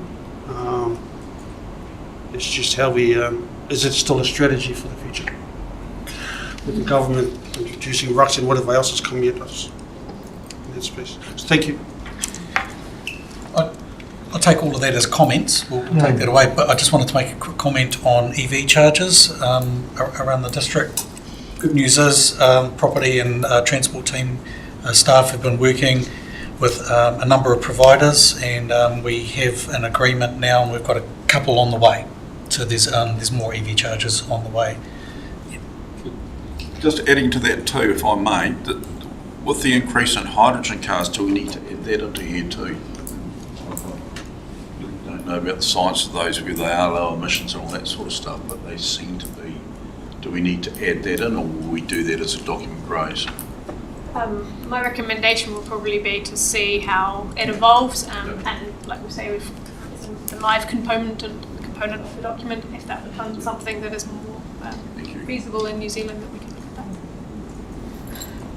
that. I mean, hydrogen cars, both fuel cell and internal combustion engine cars, have been around for yonks, and they were a thing, and they're still just a thing, but they're not really getting any traction. Thank you. Any last questions? No? Okay. We've got a new recommendation, actually. It's just needed to be modified because apparently the Mayor has the option of introducing an introductory section at the beginning of this report. And I've decided to take that option up, but it's only come to light recently, so we'll incorporate that between recommendations 1 and 2. So the new part would be that the draft Climate Change Strategy 2024 to 2027 is to include an introductory section from the Mayor. Other than that, the rest of the recommendation remains the same. So, number 1. I'll move number 1. I think we can just move them all together. Are you happy to move? Councillor Isles has moved. Councillor Ryan has seconded. All those in favour? Against? Thank you. The motion and the resolution. Section 7.2, Building Resilience. Thank you all. WDC Climate Change Risk Assessment Report. Welcome Jeff Farrell and David Bewley. We're on pages 33 to 49 of the agenda, and Jeff is speaking to it. Jeff?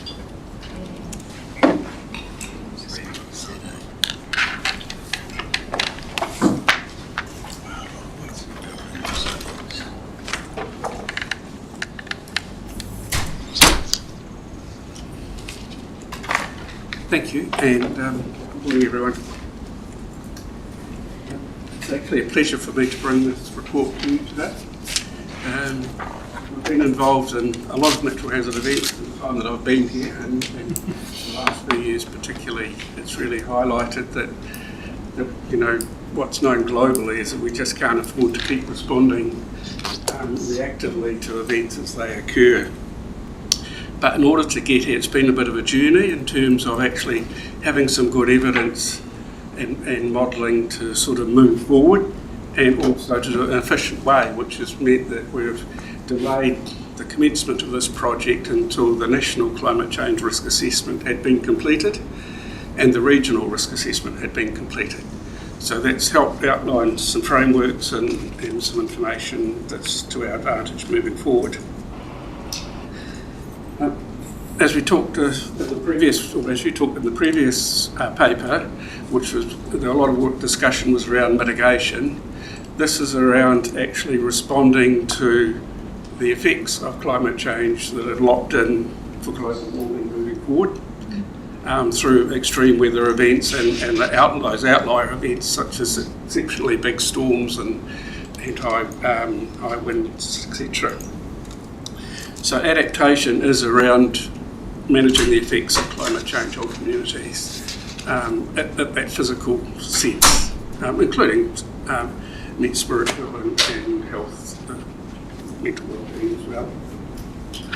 So, what I'm proposing here is a 5-stage process which goes through developing an adaptation program for the Whakatane district. And the first stage of that process is the district risk assessment, and that's a high level, it's a technical document, but it will identify some risks and where they sit within our various communities. The second stage really is taking that information out to the communities and engaging with them to say, what does this mean for you? What priorities do you attach against those risks, and which ones do you want to focus on first? Because some risks will happen maybe tomorrow, but others might not happen for several decades. And so the project has a long-reaching net to it. And we just need to be aware of that. So having gone through that second stage of that community consultation, and there'll be a lot of work involved in that, and that will be a separate project plan that will come through to you. Then it's a matter of having prioritised those, actually led. Sorry, I'm just catching up. and then converting those higher risks and more immediate ones into local adaptation plans. And they will be community specific. Then the fourth stage is bringing those local adaptation plans into the council's framework, LPPs, financial strategies, and annual plans and social plans. And so that if it's identified as an example that a community needs to retreat from a certain area, then where would they retreat to? And so having that already preempted and thought through and planned for would enable that community to move over time when it wants to. And so part of that is the local adaptation plans is identifying thresholds and triggers that lead to those thresholds being met. And they'd be defined at the community level. So they're community-led plans. Step 5 then is actually ongoing monitoring of the climate effects and how they play out over time, because there is uncertainty about when events will change, what level of sea level rise will actually kick in by when, for example, under what's the climate change scenario. And so it's really a matter of having the plans in place that reflect consequences on those communities. And when the consequences start to appear, then they match triggers. And then as they start to get worse, then the triggers escalate up into the point where the community says, this isn't sustainable for us, we need to do something different. But that's the program of developing the local adaptation plans. But in order to get there, we need to do the risk assessment. And so that's why the risk assessment is stage 1. The idea of the risk assessment is we'd be using forecasts out to 100 years, which ties into the National Coastal Policy Statement and general resource management planning. So in terms of options, I've outlined 2 options here. One is the preferred option, which is to proceed with the project, and the second is to actually not to withdraw from doing it. And I won't go through the benefits, but they also reflect the objectives. And I should say the plan is a draft plan, because you would have, I'm sure some of you would have noted that we'd had a workshop that we were going to present to you before this, and that still appears in this version of the plan, so apologies for that. But there are quite a lot of benefits attached to doing the work. And so the benefits, in my view, outline the options of not proceeding. And so therefore the recommendation is to proceed. In terms of engagement, we've had feedback through previous engagements around the climate change strategy that the community wants us to be doing something. They want to see leadership, they want us to take action, and so that information has fed through into this thinking. At this stage, we haven't sorted out with iwi and hapu about the best way of involving them. We don't believe it's our role to say we're going to do it this way. It's better to say, here's the information, how do you want to participate? And that's a consultative process that we've just started on going down that journey. And so we'll report back to you in due course as that plays out. And it's likely to be different for different iwi, for different hapu. We just need to be flexible to accommodate that and support it. But I did wish to note that 68% of Maori businesses are in the primary sector. And there's 191 marae within 1 kilometre of the coast, and in the Bay of Plenty, and 41 at-risk urupa. So climate change is a significant issue for Maori, and how we best support Maori through those processes is really part of the challenge of the project.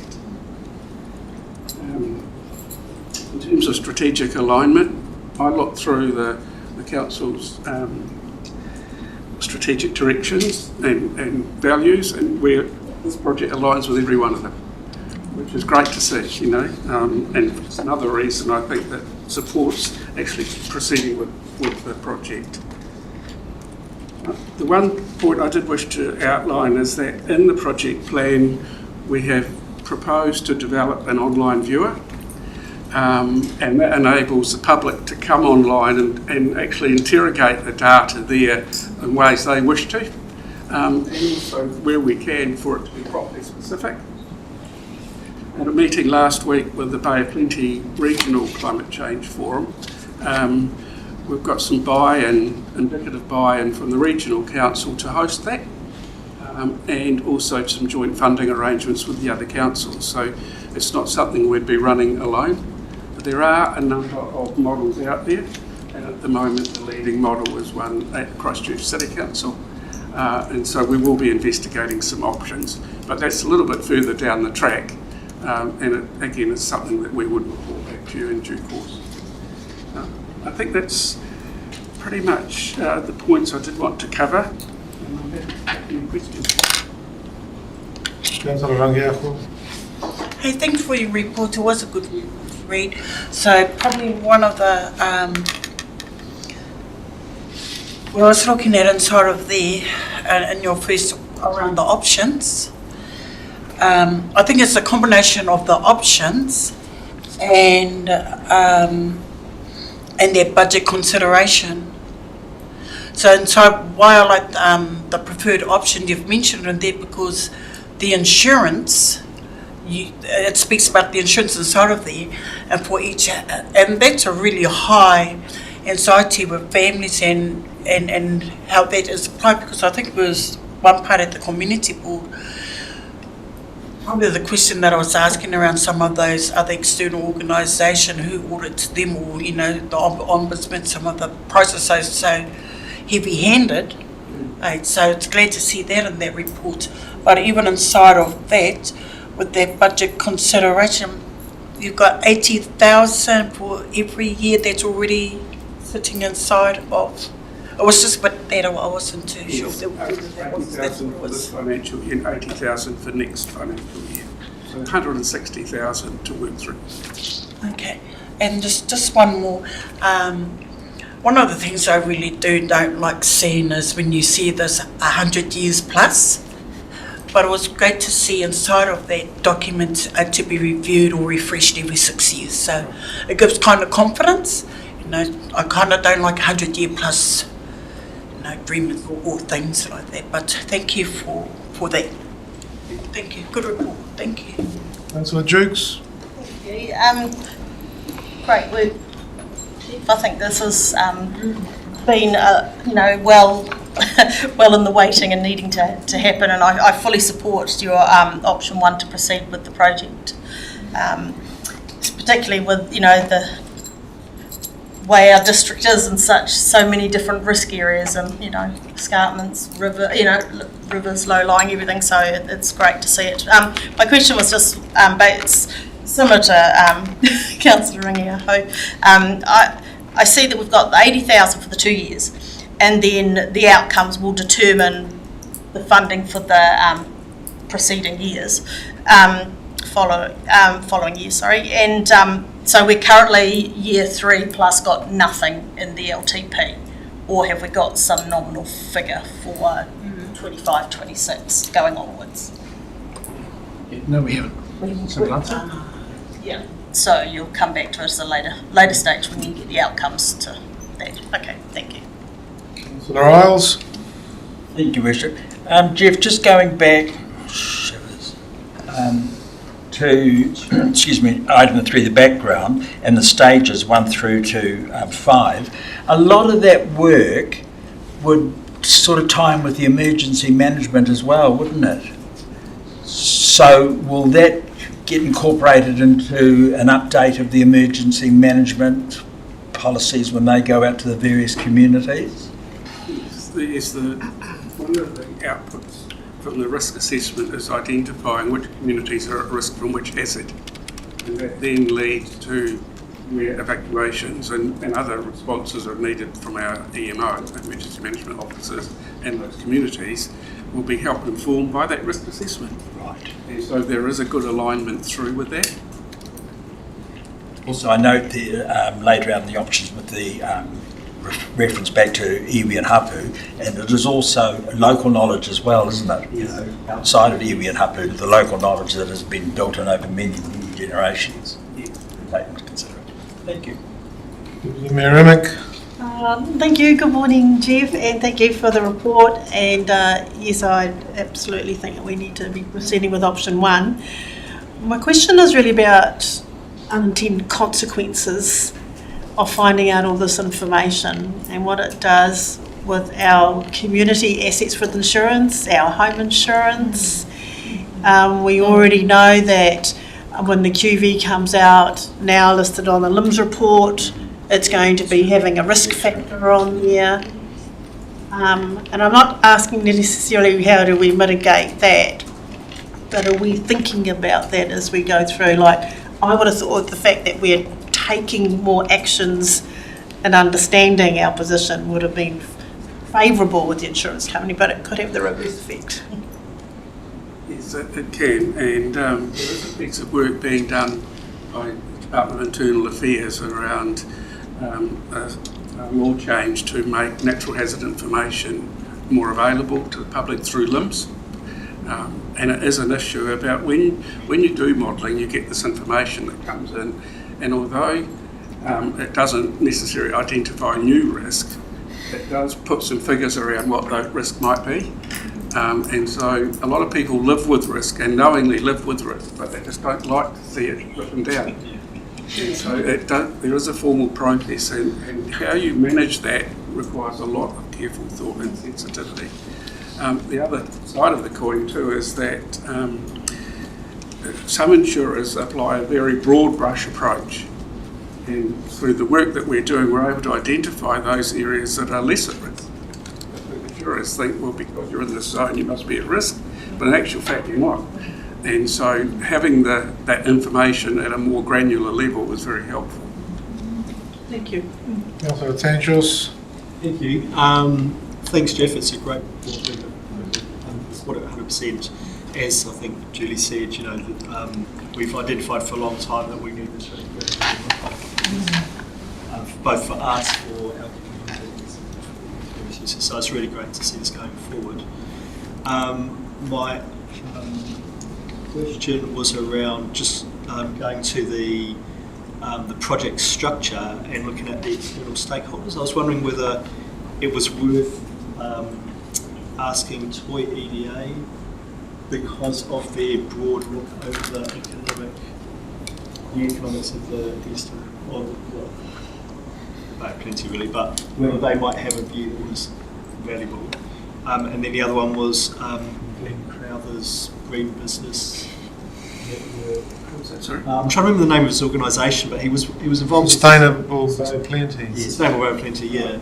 Whether he's very well informed on these kind of issues and might have some useful. Right, thank you. Well, I've got one, Jeff. I'm a bit more ambivalent about this because there are many agencies that, I mean, risk assessment's pretty complex business, and there are many agencies already doing this sort of thing. I mean, I was on the EQC website last night. They have a pretty good website that links to other agencies like the Bay of Plenty Regional Council, GNS and ESR, etc. I just really wonder if we're not, I mean, what are we going to do that, I mean, their level of granularity is getting better and better all the time. I mean, they're getting more, finer grid. So they're improving. In terms of evaluating risks and putting numbers on risks, nobody does it better than insurance companies. I mean, their entire business depends on it. So I'm just asking you, what is it that we're going to add? Or, I mean, won't we just be using the information they're providing anyway, because it really comes from those source institutions? We're not a science-driven institution, and we don't crunch numbers on risks, do we? Or are we proposing to do those numbers, or what? So give me a good reason why we should actually spend the money, and I think we're sort of, just repeating what other people are doing. Well, to start with EQC, they released a natural hazards portal, and I was involved a little bit in some of that. And so that is based on actual claims that they've received. It doesn't factor in areas outside of those claims. So there's no appreciation of what the natural hazard risk outside of those claims areas. So that on its own isn't a great resource to rely on future planning to manage climate risk. There's a whole piece of work actually in the government's investing millions. Sorry, the last government had flagged to invest millions. We'll wait and see how that plays out around data, around how to optimise the data that's captured. There's no single source of all hazard data or climate data in New Zealand. And so the regional assessment, which you would have noted in here, the reason we don't go with that is that it's not granular enough, and also may understate risk, because at the regional level you've got some information about, for example, say the roading network exposed to sea level rise. In our district, we've got so many kilometres, we think that's a significantly high risk. But when you incorporate all of the roading network for all of the district, including Rotorua and so on, the risk gets diluted down. And so again, it's not an accurate reflection of what the risks are for our district. The only way to understand the risks that we need to respond to is actually doing a district risk assessment. So for that reason, I would recommend that it does proceed in order to make better informed local decisions, and for our community to be better informed about what they can do to make themselves safer against future climate events. Thank you, Jeff. Our CE has a question. I just wanted to take the opportunity to endorse what Jeff has said and the importance of this work, given the BOCLAS directors being presented to by the insurers out of London last week, who said that local government data and information is absolutely critical for them to be able to make decisions, and they implored us last week to carry on creating really good data and information in our districts and across the region, because that's what they rely on to make their decisions, and it will be hugely impactful for our ongoing relationships with them. We've got really good relationships. They've valued our data and information to date, and it gives us a strong position in the insurance market as local government, but it's also information that's used more widely than that. So we were given a very clear message that this kind of work is critical going forward last week. Just want to endorse Jeff's great work. Councillor James. You were talking about managed retreats before, and are we going to actually get to a stage though where it becomes buyer beware, and like in Auckland where they're having to buy all those houses up Muriwai, to top of the cliffs? Doesn't that just come back to buyer beware, and why is it always going to come back on council? Is it not going to come back on council where we have to pay for the whole of the Hopi or something? This is part of the review of the RMA was introduce a piece of legislation around managed retreat, which actually covered off funding of how that would occur and set up a funding framework. What's happening at Muriwai, as in the other cyclone affected locations, is a government response off the hoof to manage that event, and that's sort of forecast at around 14.5 billion. Direct costs, that is. You may remember in a submission we put in on the natural hazard decision making framework, I included in there around a multiplier for different types of events that bring in indirect costs and intangible costs. And for a flood, that's 10 times those direct costs. And so the 14.5 billion is direct cost for Gabrielle. So it's costing the country 145 billion. Each floods, and I did have a number here, was in terms of agricultural impacts, lost production and direct cost was 109 million. So if you apply that multiplier of 10 times, that's starting to get significant amounts of money for our district. Can we afford to keep doing that? There isn't an answer at the moment, James, about how that funding arrangement's going to work. But I think what the idea of the risk assessment is we would identify areas that it's not good to build in. So future generations aren't facing those same problems that we're facing at the moment and will continue to face for the next few decades. Okay. Further questions of clarity? I'm just putting my hand up to say I'm happy to move. Have you got a question? Yeah, I was just listening to what Jeff was saying then, and I mean, you know, so much more of this is becoming a reality, especially when you see regional council and, you know, looking back into the hinterland with slowing the flow. Again, communities that up to now have been relatively safe could be impacted by the building of these stop banks and flood walls in the town. So I can see exactly where you're coming from with this report here, that it just highlights the fact that literally Whakatane district as a whole, there's really no real spot that is absolutely guaranteed to be free of natural disasters. That's right. True or false? Thank you, Councillor Isles. Are you seconding it? Second. Okay, so Councillor Jukes has moved it and Councillor Tanshos has seconded it. Does anyone have any commentary or discussion? Debate? Just a comment. I just wanted to thank you for your report and that I really enjoyed it. I mean, it was nice to come across a really, I mean, not saying that none of them are not succinct, but it was enjoyable actually, and so clear. So I just wanted to say thank you for it. Yeah, I would just endorse what Councillor James has said, or this question about managed retreat. It sounds good.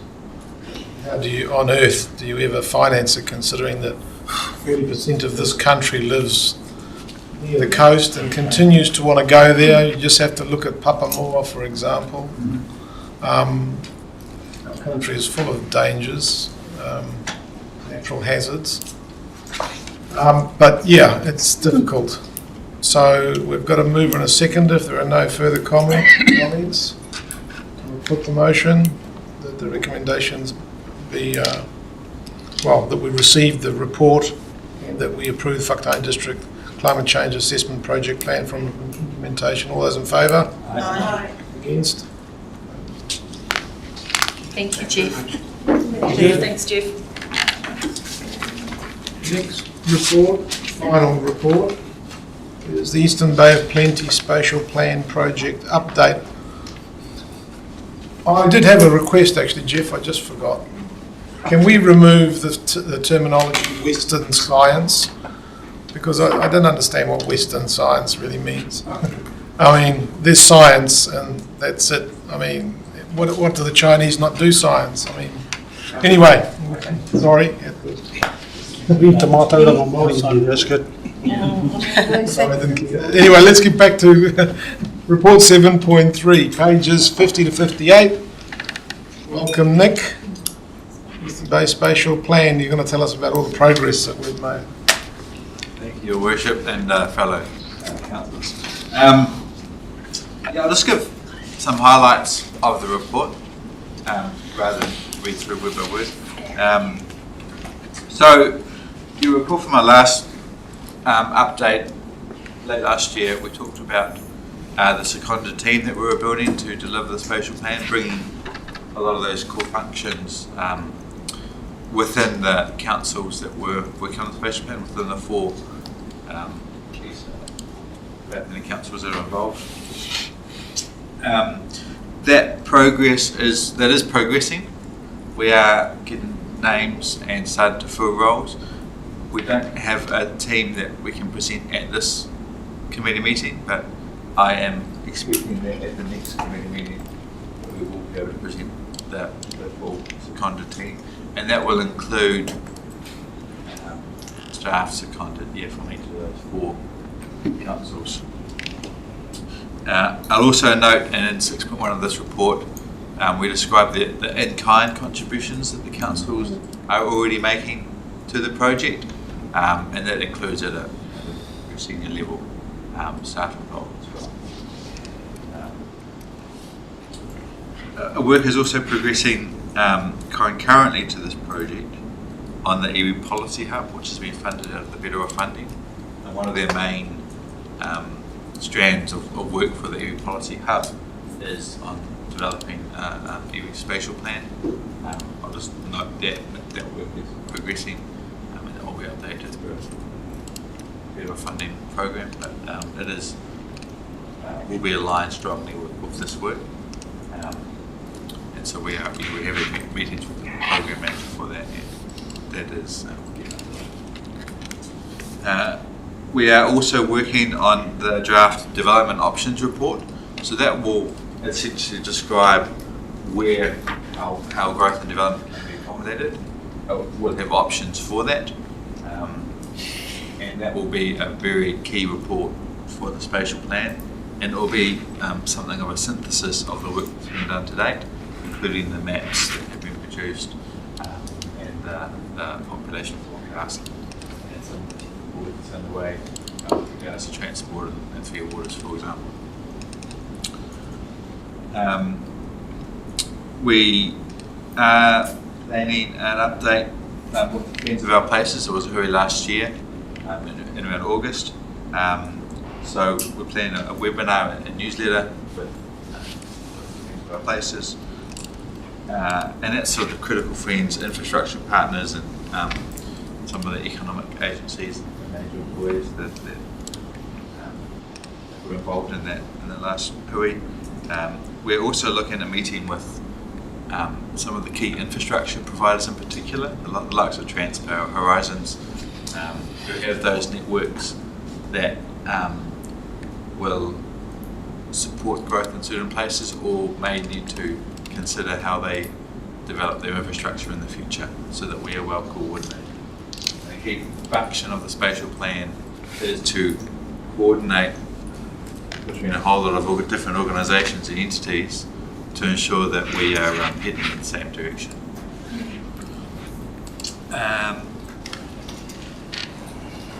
I'll also just finish off by noting in terms of the next steps in section 7, that outlines where we're going over the next few months with this project.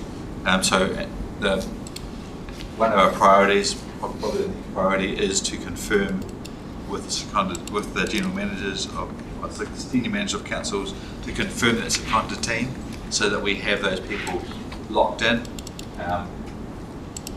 We're close.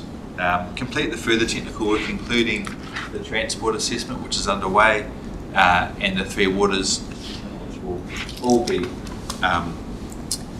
go into the development options report, which will then go through the project structure that's in place through the leadership group and the governance. But there will ultimately be a report presented through this committee that would describe that. So that is coming. And with the just looping back to the Seconda team, that once they're in place, they will re-look at that the project plan, and they'll probably give a bit of a refresh to reflect the changes since it was last done and the current, or the team structure that will be in place. So that's my update.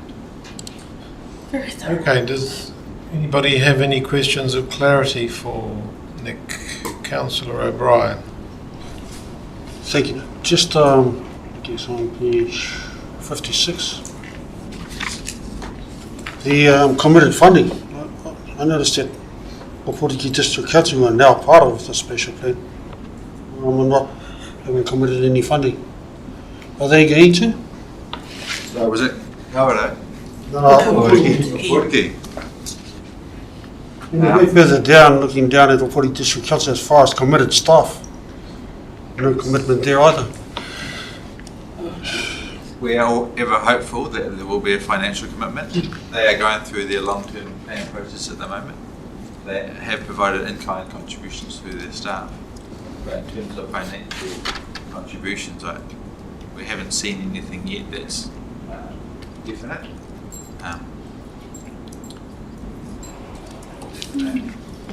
And committed staff as well, the committed staff, but they haven't actually provided any.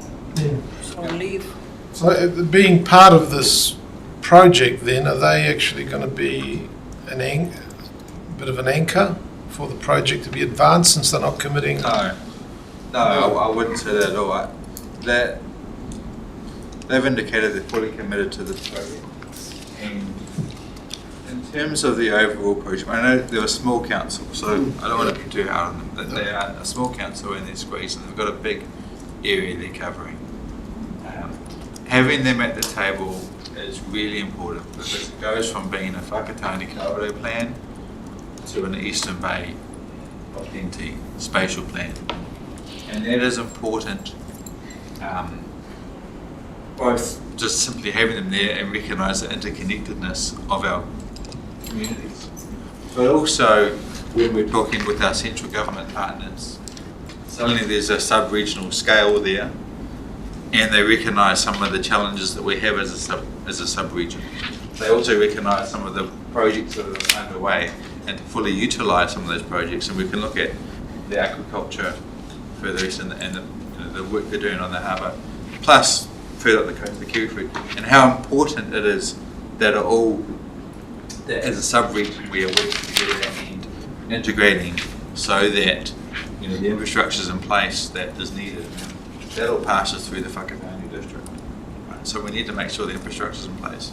But we also need to recognise, it's a bit of a two-way street. So long story short, it's very valuable having them there because it gives us a bit more scale and it gets a lot of interest from central government and even from the regional council that hey, this is a larger sub-regional plan and it's important. So we get a lot more traction.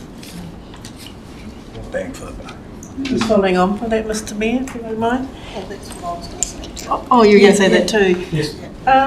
You go then, Joyce. I was just saying, you have to wait your turn. Just following on from what Councillor O'Brien said, as far as I was aware, Kaupiki District Council is quite a way through their own spatial plan or have already got a spatial plan from things I remember former Mayor Roisterous saying, which was initially why they weren't part of the project. So they don't have a spatial plan. What they do have is identified future growth areas. Is that what it is? And they have done some work around options there. That will all be incorporated, it's been incorporated into the spatial plan. So there is some work, but it's not a spatial plan as such. It's planning they've done that will be tested, but also brought into the spatial plan because there are different options they have. This is what makes it that they have actually made a reasonable progress themselves already. I understood what you said about them bringing stuff to the table, but I'm just worried about bringing the actual data. There is also that existing Eastern Bay Beyond Today, which was developed in 2016, which is kind of a spatial plan. Councillor Mayor Emick. Well, when the spatial plan kicked off a couple of years ago, and it's unbelievable that we're in 2024 now, and Portakey didn't want to be involved with it for their reasons, and the door was always going to be left open for them to come through. And at the time we said, so if they want to join it, we don't have to rejig everything. We're developing a plan that it's a complement and an accessory. Well, that doesn't seem to be the case at all. They've agreed to join it, but we've got no funding. Well, their population is 10,500. Kawerau's is 7,800 according to the last stats. So they're not just a small community, they're comparative with our other smaller council. So I actually think they should be putting a contribution in, and if not, then in kind. And I appreciate their staffing issues at the moment, but it doesn't seem to be fair for Kawerau to give their contribution in us when they're not. I just repeat what I said. It's true that that's all very well, but if they end up dragging the chain and then we can't complete the entirety of it because there's stuff missing, that's a problem. So, Councillor, you finished, Cal? I had some other comments, but I can ask them after. Okay, Councillor Isles. Thank you, Worship. Just following on, though, from what Nicholas is saying, them being at the table, when it comes to the conversations that we've got to have with central government, especially over the transport links and what have you, and the state highway networks, we're dependent on those roads being up to a standard to allow projects to come from down the coast through to the ports or through to Kawerau. So I can fully understand where you're coming from. Okay, it doesn't answer the question as to the funding, but I think, again, we've come a long way since the time of Mayor Estra when she decided that they weren't going to be part of the spatial plan to where we are now under Mayor Moore. So I would say, no, good work and a good explanation. Do you have a question?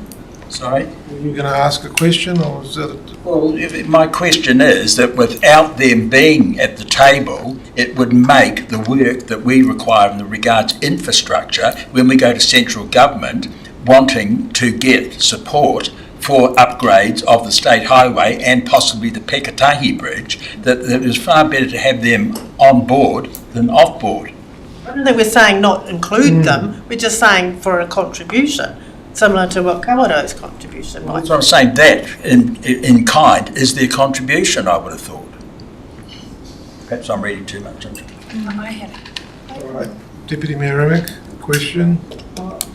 Was Councillor Boynton's question relating to the same? Because mine was... It sort of was. My question was, we've got Bay of Plenty Regional Council coming in later. Are they able to put some more in there as well? I mean, because if we are looking at a spatial plan, I think about our whanauna in the Pōtiki, but also to look at the investment that has gone over there, and I think about the Better Connections proposal that happened where we all council came together. And for me, I'd like to hope the investment of a spatial plan provides us, as Andrew has said, with that ability to have those economic opportunities of investment, because we have a full plan of what the future is needed for our region, but also to a way in which we can collaborate on those projects to be able to get more bang for buck out of our region and whakatane. So my thought was, is there any possibility of also asking for more funding from government? Well, I think that's probably outside of the scope of... Oh, sorry. We also have Bay of Plenty Regional Council coming after lunch to talk really about their draft long-term plan, but we can always sort of hijack them for a while and ask them other questions. No, I think that Councillor Boynton's point is exactly that, is that this is the opportunity to have conversations with them about our priorities. So they present their presentation, and it's exactly the opportunity to talk about our priorities. But I think, Victor, that Officer Bewley would like to say something. Resisting jumping into this conversation, but at a general manager level across the councils, we have started to talk about what is an appropriate funding model for the delivery of this project going forward. And at the moment, it is this mixture of cash and staff resource, and recognising, particularly Pōtiki and Kawerau, don't have an awful lot to put into the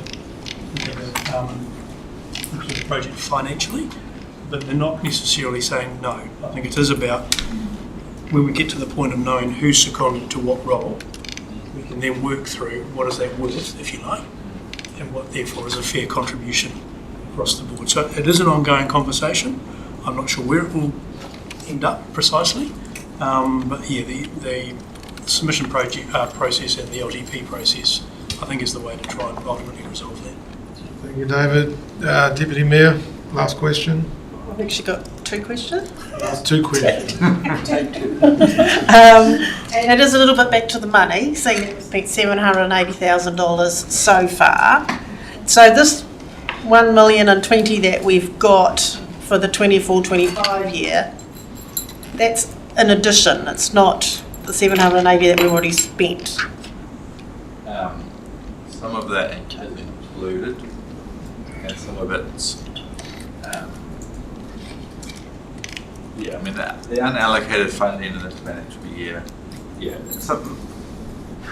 Well, it's like, how much have we got left? Otherwise, there's only 240,000 left to complete it. We've got left. No, this year we've got just over 120,000 unallocated remaining this financial year, and then another $1 million after the in the new financial year. Okay. And what proportion of that is Whakatane District Council paid? It's set out in the table there with the Well, I know what our contribution is, but out of the 780, what have we paid? Have the other councils' funding come into that? so we've had better off funding from Kauro and some. That's in the 24-25 year on that table. It's in No. This is for this coming year. Current year, yeah. current year. Okay. Okay, I'm just going to park there because otherwise I'm going to go down rabbit holes. We wouldn't want that. If we go back to page 53, please, 4.1.3, tangata whenua engagement. Great that we're having all the meetings with the iwi across the region and district.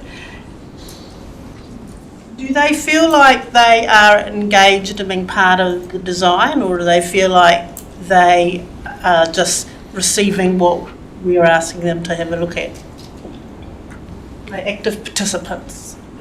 It's a difficult question to answer because, but they have been involved in up to Hui, not all of them. Answer that. Okay.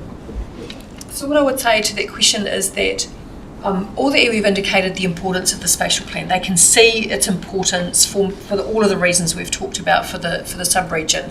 It's not a priority for any of the runanga on their work programs, obviously. So what we're grappling with is how do we ensure their voice is heard and articulated, but it doesn't become a huge burden on them, which the time burden, it's a complex project and it's a big beast. There's 11 iwi in here and they're all at different various stages of commitment to other things and various things. So it's not perfect by any measure of means, and we are working hard with them all to identify when and how they want to be able to be engaged. In fact, we had a policy hub meeting yesterday with the chief executives to continue that conversation. But at many of the leadership groups, we get a reasonably good representation from CEs, and when they've been in workshops with us, they've added enormous value to the conversation. But it is a project we talked about this, remember, when we had the workshop internally with other agencies, and it's been driven to a sort of a local government timeline. The LTP is, and perhaps Waipa District Council had suggested to us that actually you need to run these projects according to good community timelines, is that our timelines are challenging for the iwi to meet and the work involved to meet those commitments. So we are working a potiki with the iwi, ourselves Kauro with the iwi in our districts to find the best ways to engage them so their voice is heard. But their work to date already through the leadership group, you can see it come through in the work of the technical advisory group that you'll see coming forward in the next couple of months. It's not optimum, as I say, it's a complex project. Councillor Dennis. Thank you. My apologies for bringing this up prior, but the way we do it now, we rickshaw the page. I find it very hard to find where the limits are. Line by lines are much better than like we used to. But anyway, going back to page 52, the Friends of Our Places group. I just see it talks about a well-defined group of stakeholders, and I just wonder why it doesn't mention the councillors in there. Because then you go down to the bottom of page 52, the intended benefits of this approach is to increase staff ownership. Would that also be staff and councillor ownership? So why aren't the councillors in group included in the Friends of the Places group?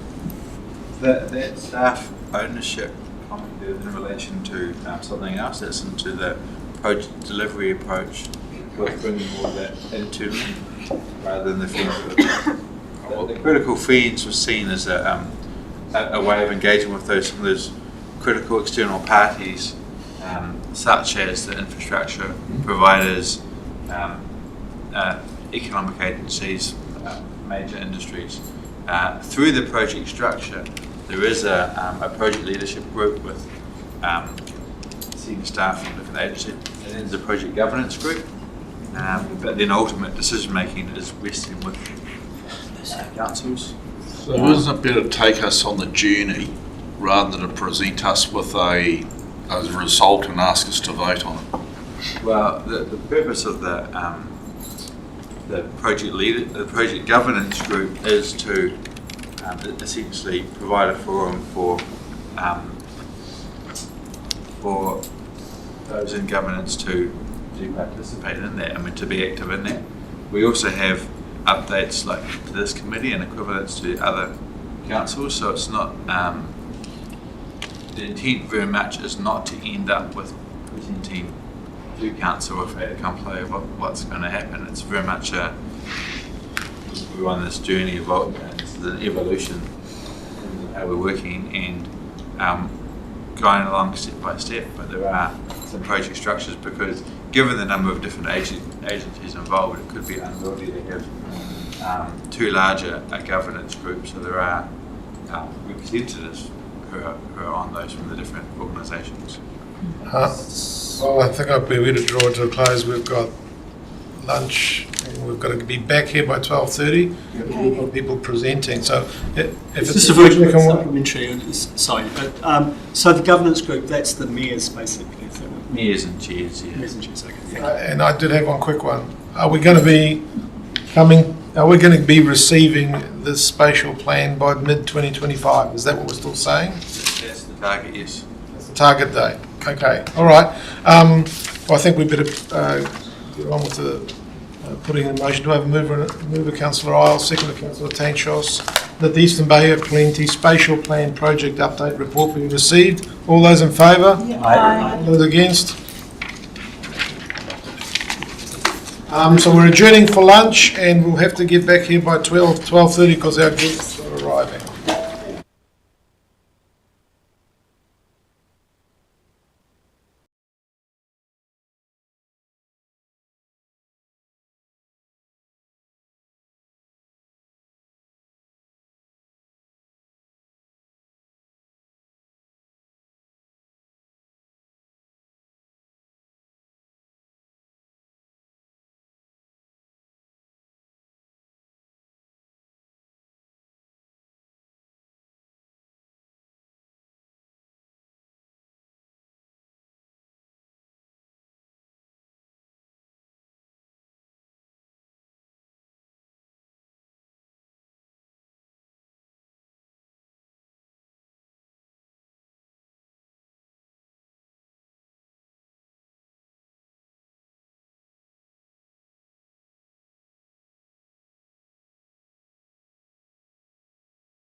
Okay,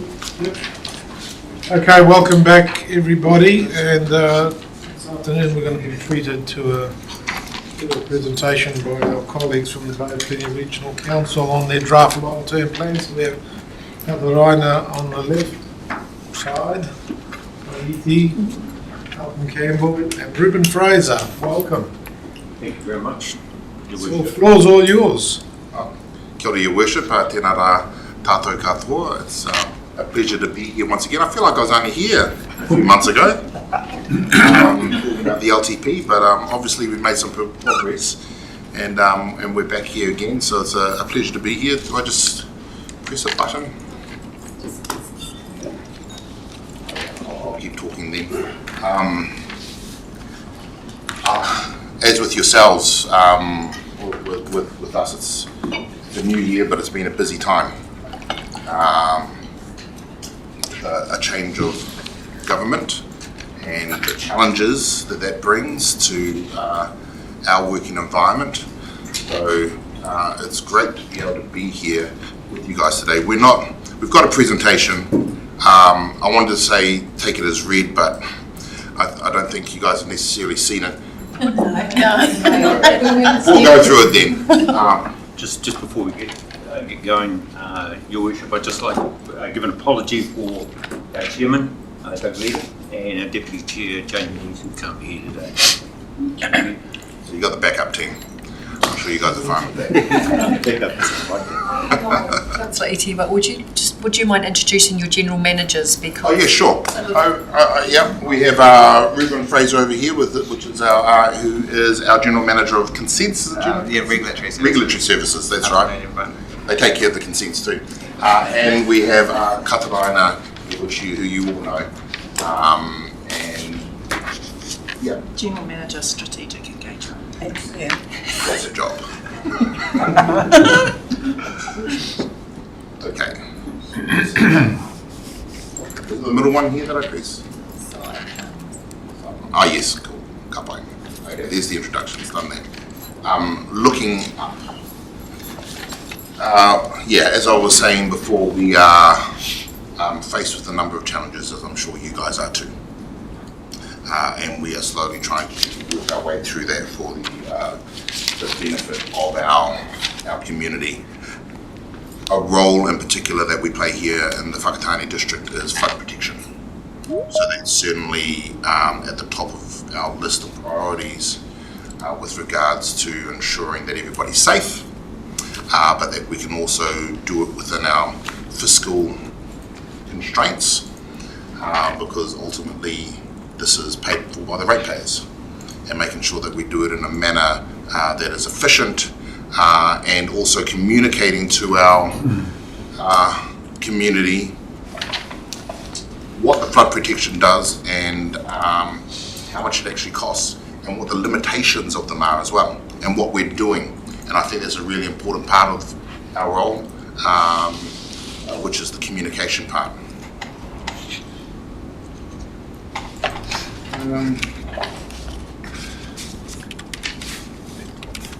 Okay. Yes, the long-term plan backdrop. The increasing costs due to interest rates, inflation, we're all feeling that. So figuring out how we pay for this critical infrastructure that we cannot defer. It has to be paid for. We can't kick that can down the road. So figuring out how we do that, especially in this age of climate change, and how we future-proof our region with the impact of climate change. As we go through this, of course, wanting to improve the well-being of our communities and the uncertainty of insurance in the space. So these are the really competing pressures that we have. Of course, we're concerned about the well-being of our communities, but of course, we've got to have challenging conversations around the insurability of their properties and dealing with legacy issues of where our forefathers built our towns. So that's certainly the backdrop of this long-term plan. Of course, also the backdrop is this is a period of significant change with the change of government and the shift in policy direction as well. So as they shift their policies, which we then have to bring to life in our region, that's particularly challenging, especially in the freshwater space. Me personally, we've already gone out and done a lot of engagement around the National Policy Statement on Freshwater Management 2020. We were supposed to be releasing that at the end of this year. That was the plan. That's why we were all out last year talking to everybody about Te Mana o Te Wai and the hierarchy. Quite a bit of that has actually changed. It's shifted. Well, it actually hasn't changed as of yet, but it has been indicated by the current coalition government that they are planning to change direction and rebalance Te Mana o Te Wai. We actually just made a decision in our strategic policy, strategy and policy hui on Tuesday to notify in September 2025. The government indicated that they would prefer that we wait until 2027. We have some kaupapa specific to this region where our staff recommended that we give ourselves another 9 months from when we were going to notify and notify in September 2025. One of the driving reasons that staff gave for that was the renewal of consents, a lot of consents coming up in 2026. I think you guys are one of those. So that was a concern, and also not deferring it to the next council, because we were going to push out, it would become the next council's problem. And we were like, no, we have to deal with this, we have responsibility. So that was behind our decision to unanimously support the staff recommendation on that front. Okay, so we are currently in consultation, I believe. We're heading into consultation, pre-consultation, but next week we head into consultation with our community before we do our hearings in May, have our deliberations in May, and adopt our LTP in June. Our strategic direction. You may notice that we are releasing our LTP document in Ngā Reo e Rua in both languages this time around. I think this is a first for the Regional Council. You can imagine there's been a bit of debate about that, but I think we've headed in a good direction for our country. Our order, the healthy environment. I'm sorry, I've been hogging the mic here. No, go for it. Is it all good? Okay, come on. Is our community outcome number one. We have 5 community outcomes with a range of goals. Do you guys have a copy of this in front of you? No. It's a bit hard to read up there on the slide, isn't it? What's wrong too? There's the chair. He's got inside running. Oh yeah. Oh, that's it. It's from his wife. She asked for it this morning because I saw that we didn't have it, so I... Okay, I'll bring this meeting back to order. I can't find it because I saw you So I got up at 5 o'clock this morning and asked for it specifically. Good to have mates in high places too. Okay, so I'm just going to go through the outcomes rather than all of the goals. Just one question. Yeah, couple. Is it available to us, sir? Did you send it to us? Was this sent through to? On Stella yet, but I'll... Was sent through to the governance team? We'll put it up on Stella. All right. On Stella. Yeah, we're always available if you have other questions. Yes, so a healthy environment, te taia ora, he hapuri matahi awatea, the future ready communities, how we get ourselves prepared, he hapuri tūhono, connected communities, how we can keep everybody on the same page. He whānau tanga Māori tūroa, sustainability development. And this is a new one, the community outcome number 5, Te Ara Pautama, loosely translated to the pursuit of excellence. But this has got a number of goals that are specifically targeted towards our relationship with tangata whenua, but also the community as a whole, which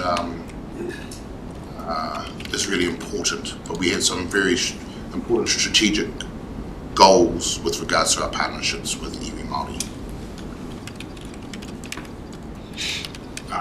Okay, where am I here?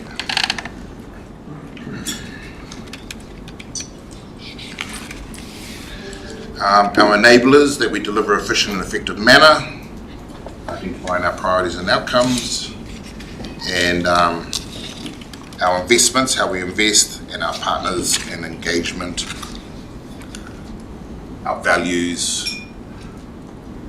I like how we've got it in te reo, and then under values we've got English and te reo, and I think it's a sign of how many words in te reo are actually becoming part of the Kiwi lexicon as well. Which was a bit of a challenge. It's been challenged. Not everybody agrees with my thinking, but hey, obviously apparently. Financial snapshot. Okay. As you all know, trying to keep our services affordable to our communities is an incredible challenge.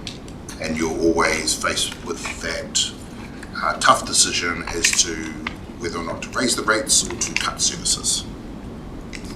And that's always a balancing act. So we are having those rigorous discussions still.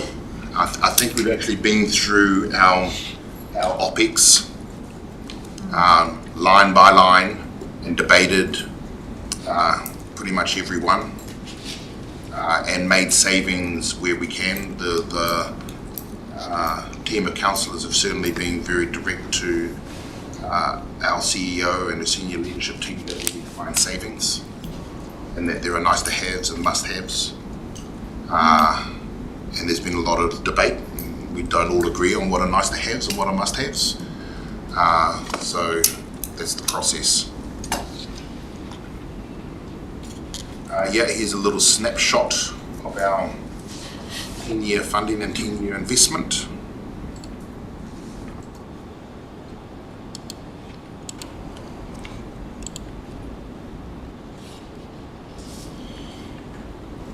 Our Treasury, our finance department assures us that we're,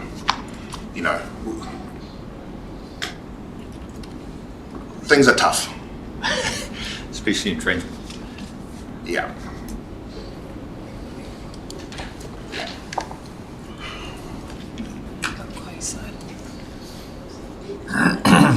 Okay, the consultation.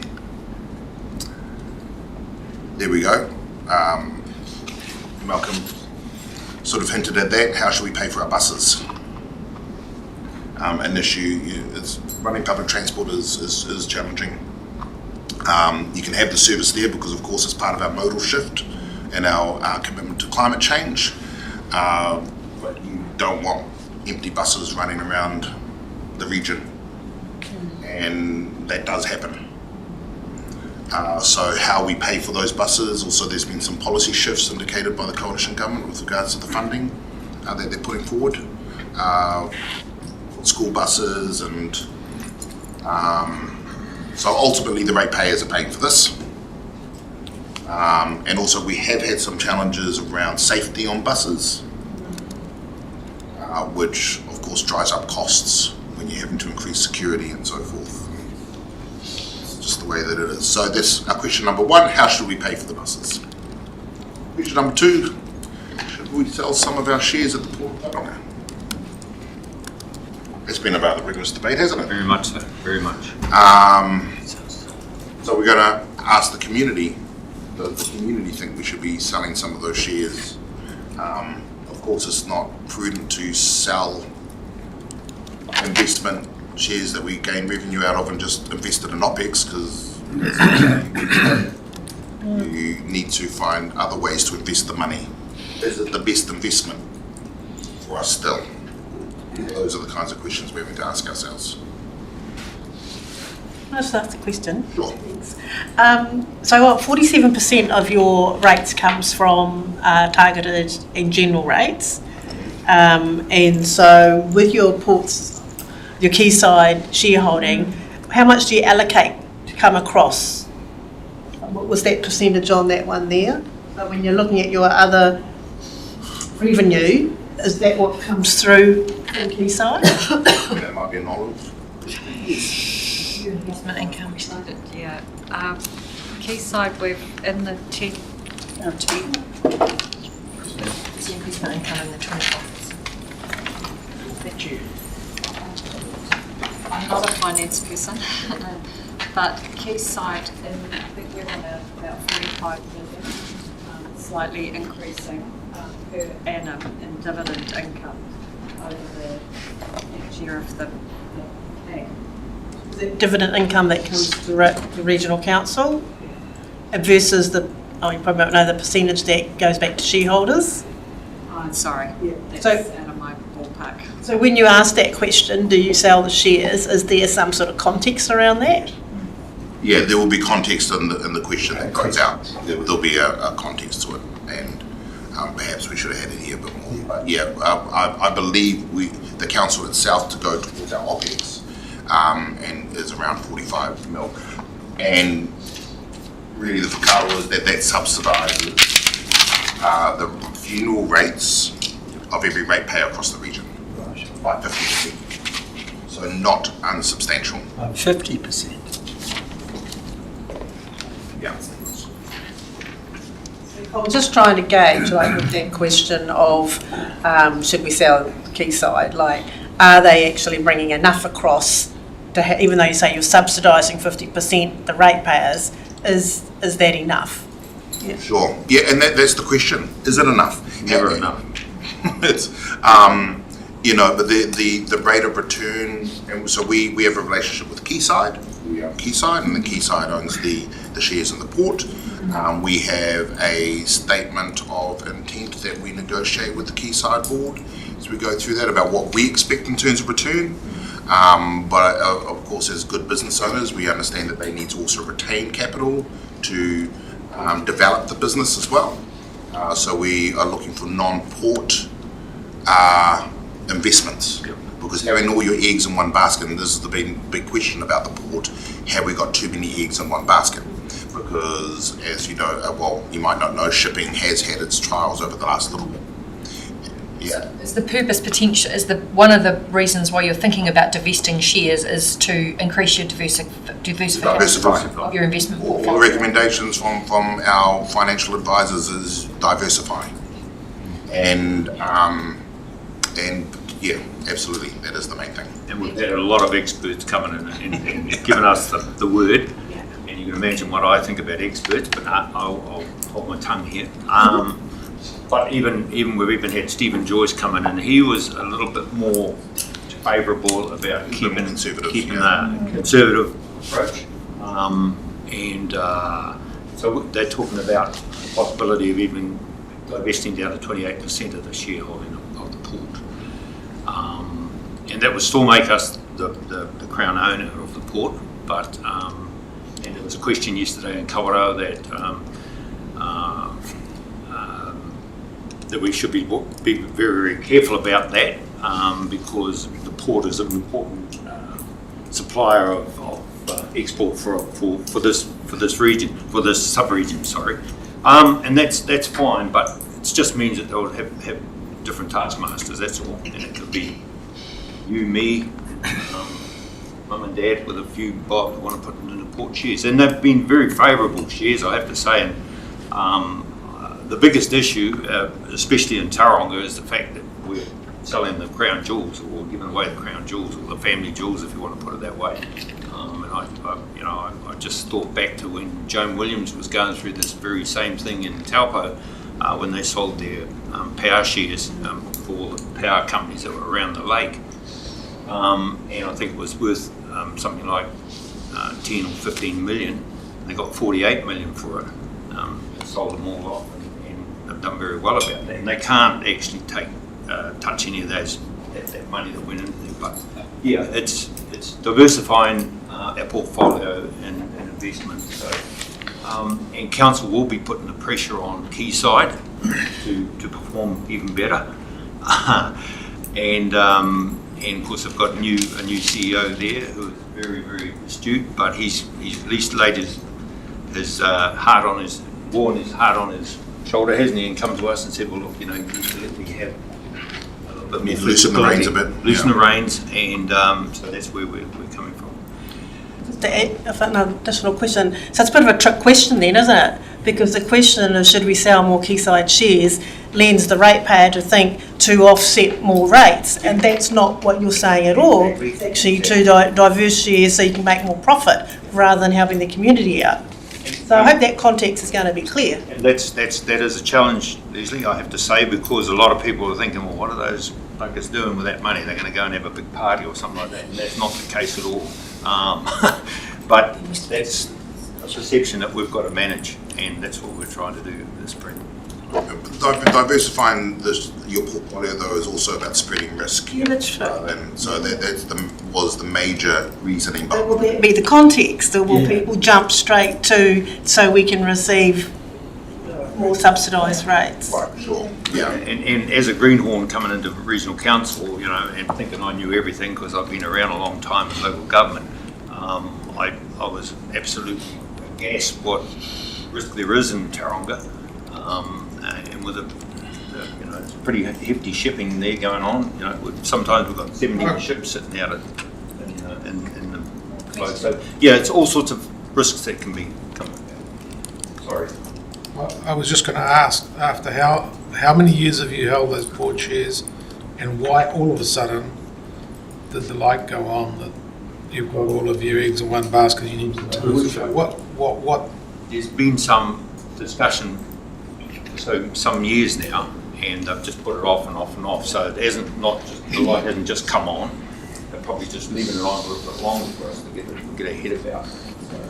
And there's a thing called democracy. Every 3 years you get a new deck of cards around the table, and things shift. So, Councillor Riles? I was going to ask, what's happening with the business park?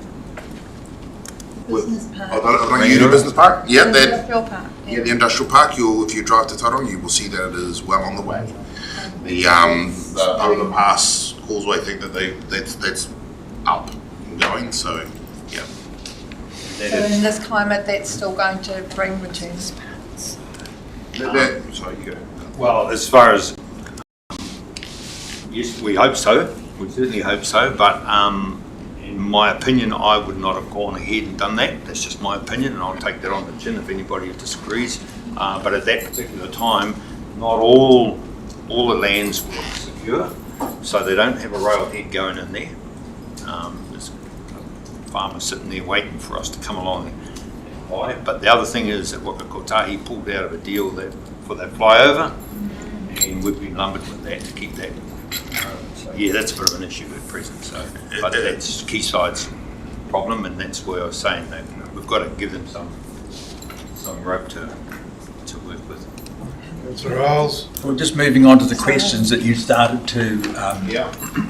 Are you actually putting options out with the LTP for consultation, or are you just leaving it like that?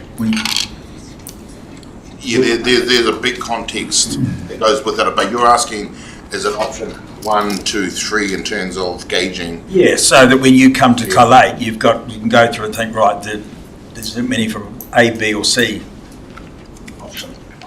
Can I just, would I suggest that this is probably just a very generic presentation that you're giving? The consultation document will have a lot more detail in it, Councillor Isles. Is that right? Yeah, it will. It is. That's all I asked. It's just a very high-level presentation.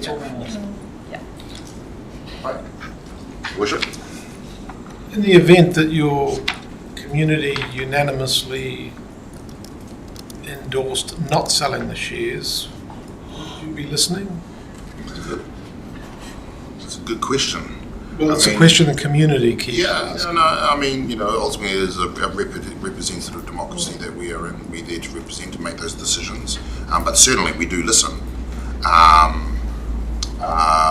If there is a resounding voice from the community that do not sell the family silver, then sure. We would have to definitely take that into account. And that would be part of the deliberations. And it's been challenging around the table, I have to say, Worship, with councillors that growing up with the Port of Taronga, and they definitely were aghast with it.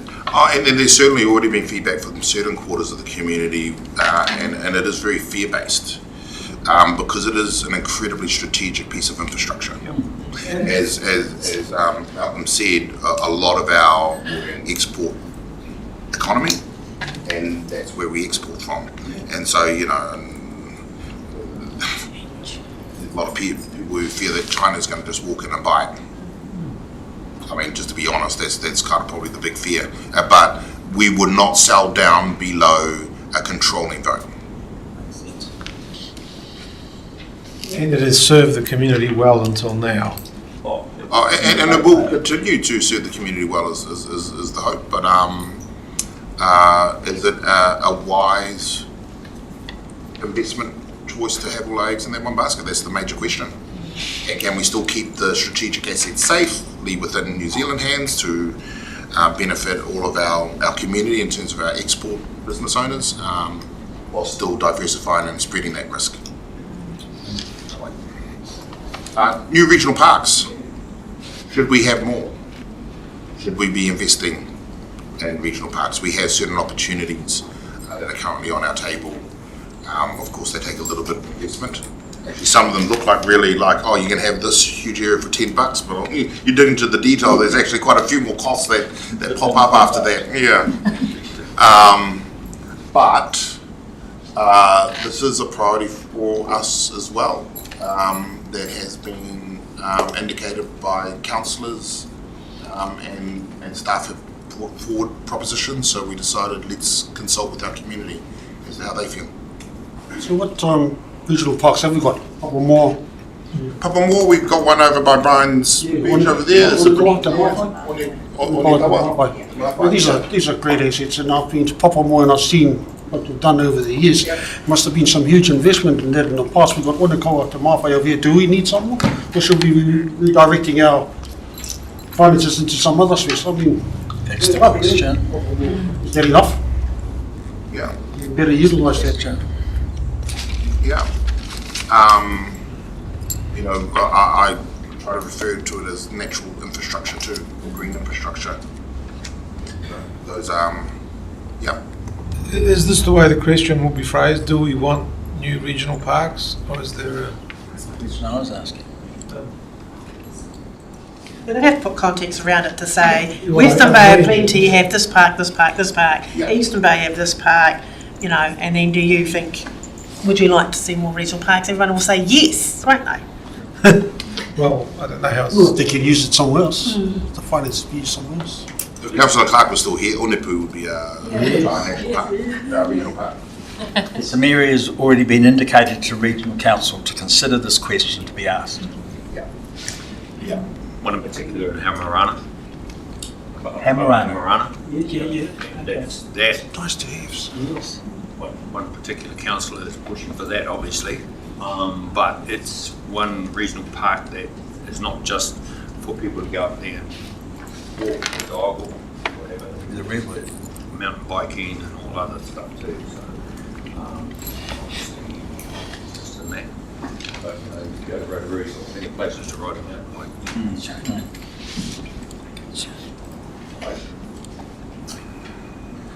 Yes, how we're going to do our engagement. We've got drop-in sessions with us fellas, the councillors.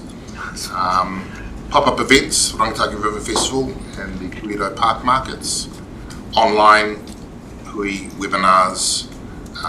People will be able to submit via whatever platform they choose to.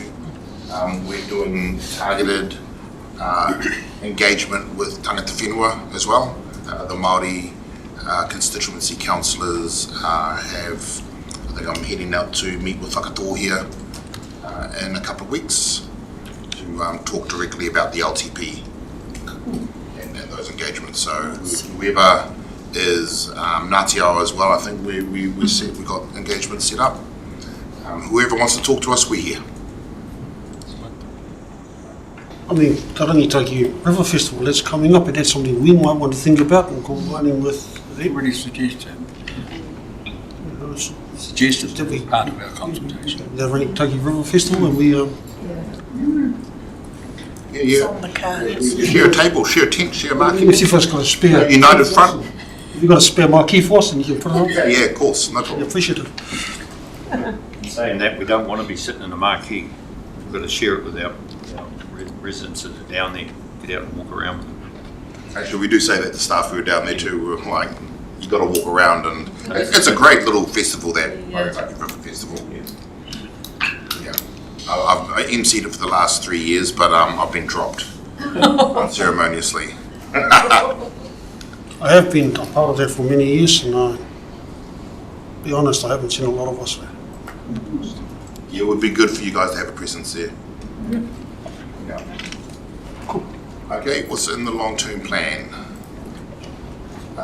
Yes, our region-wide mahi.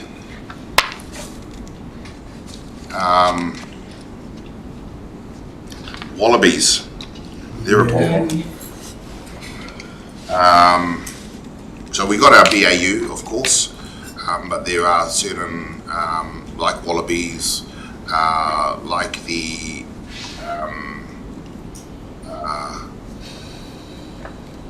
other things that start to, we've got gold clams that have popped up places, and we've got some, there's always really nice shade, but there's always another thing that suddenly pops up, clogging, and becoming a pest. So all of that sort of mahi, and of course our buses.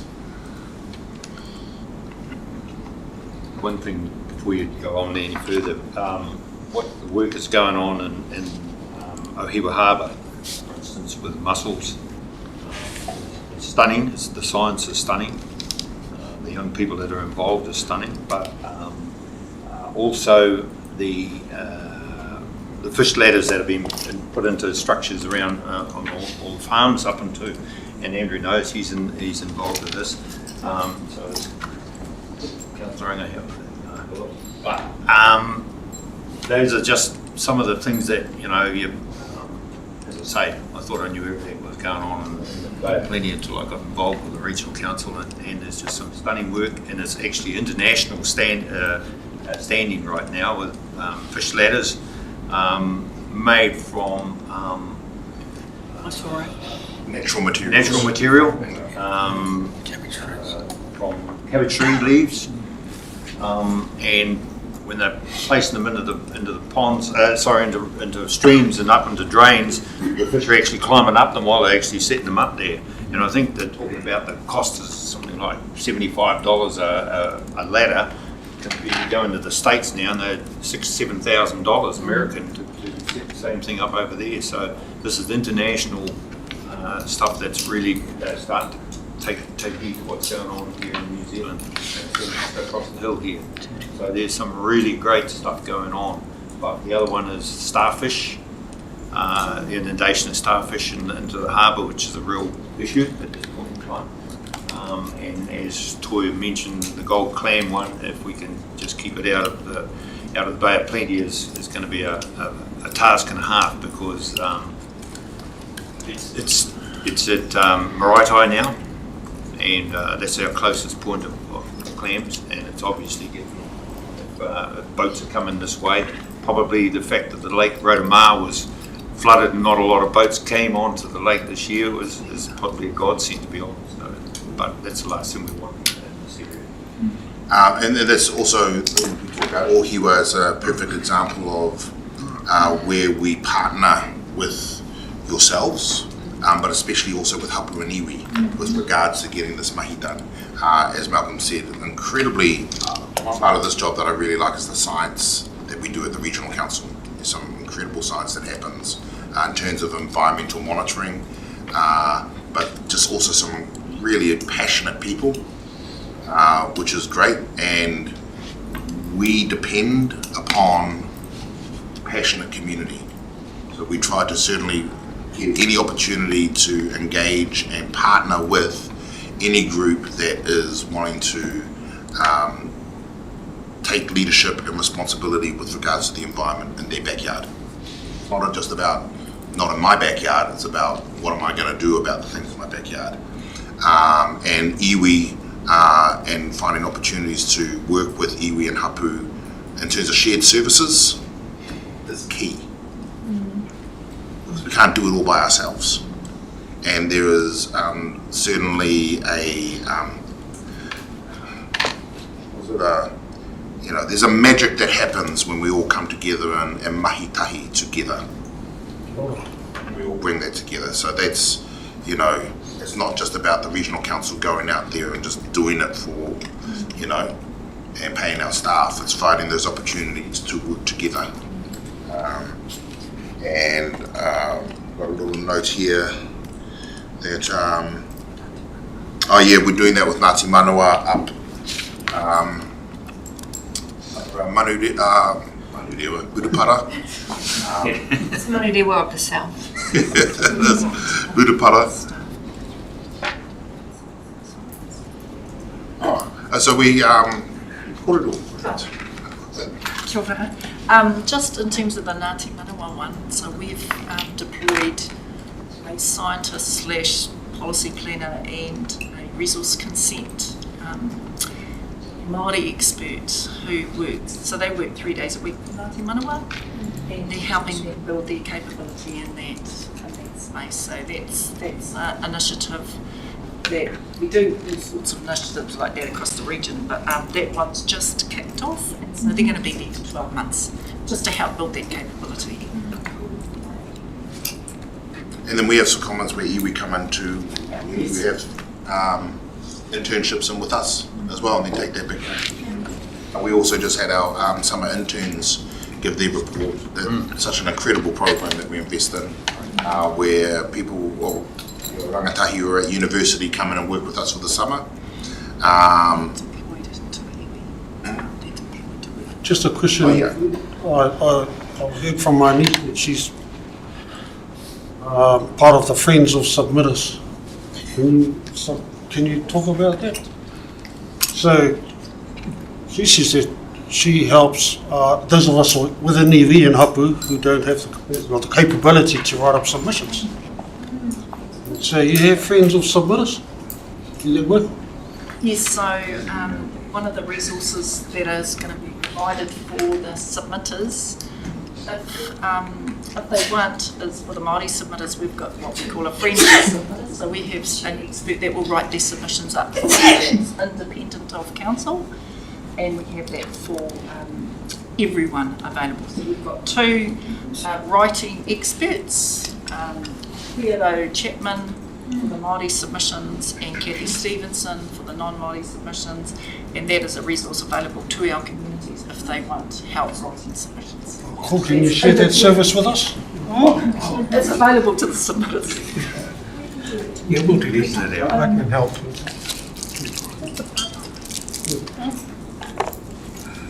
Just to touch a little bit on the wallaby thing, a lot of us who have grown up around the Tarawera Valley and that, we've known about wallabies for the last 80 or 90 years around there. Not that I was around in those days, but I can assure you that they are even spread all the way down to Taranaki now.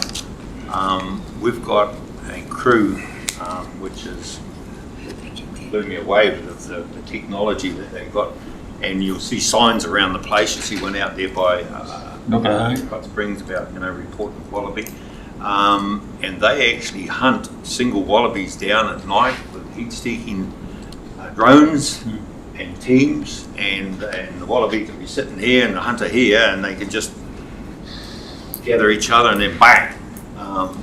The funny part about it is that we've got a guy that runs that, and I'm sure that he's had something to do with Mr. Putin or something like that. He sounds like a Russian. He's a great big guy, and he's so passionate about killing every wallaby in the country. So, but yeah, the poor old wallaby, he's marked now, but it is getting quite dangerous even driving through the Rotomars now, because they're coming out onto the road, which they didn't used to do 40, 50 years ago. They were more over the Tarawera Valley area, and Okataina obviously, because that's where they were introduced, but they're getting quite prolific. So yeah, it's a big deal, and they breed like rats, wallabies. So yeah, but yeah, quite an interesting kōrero with our gentleman from wherever. If I could just put in a quick plug too for the Ohiwa Harbour Implementation Forum, which Andrew is on as well. We do some really incredible work there, but we some funding has passed over recently with which came from NIWA, which was around the mussel restoration and the starfish population. We have such a taonga out there, and it needs continued tautoko and support and awhi with Ngāti Awa, Pukorehe, and ourselves and you guys that we need to. So that we talked to Kura, Paul Burke, recently just before Christmas about trying to find ways, because the funding's run out, but we have they've been doing some incredible monitoring. If we drop that work, we just go backwards. And so we were having discussions before Christmas on trying to find again these opportunities to engage our community, the Divers Club, or in terms of going down and having it part of their program as our volunteers to feed into the science, because we still need the data, we still need to monitor. So I'm just putting it out there to you guys because you're all plugged into the community. If you have any ideas about that, please call up my.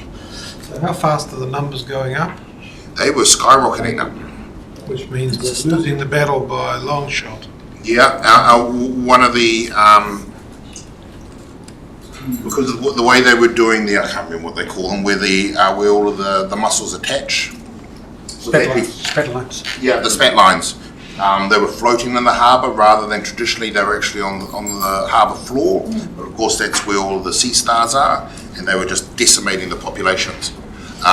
So I think the last report that we got in, we were getting close to 1 million. And they were gone. They were decimated.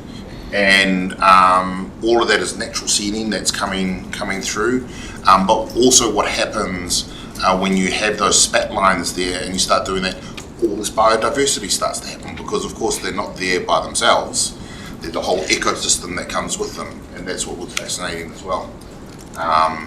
So trying to turn that around, because the sea stars go and eat everything, it becomes sterile, and the sea stars are feeding, well, all of the science shows that sea stars turn up where we are.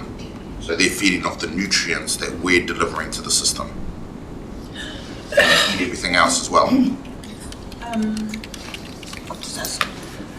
Mana Kuria Whare, is still a relationship in there because they were doing some massive work from that foreign, and upon hearing that it's struggling to get funding, then I'm kind of thinking of our different iwis on those different forums and support. And you're absolutely right, because there was a big undertaking, huge undertaking, to the point where Tōrere had shown up at one of the forums and says it's reaching our end now. But to hear this, it's an ongoing work. You know, I thought we had some control over it, but it's probably something you can't take your eyes off it. Yeah, we don't have it budgeted in our OPEX. It's, the work we were doing was through the Science Challenge, really, to give us a picture of what was going on and options on what we could do about it. But it is going to need ongoing investment from the community. Yep. Okay, the flood program.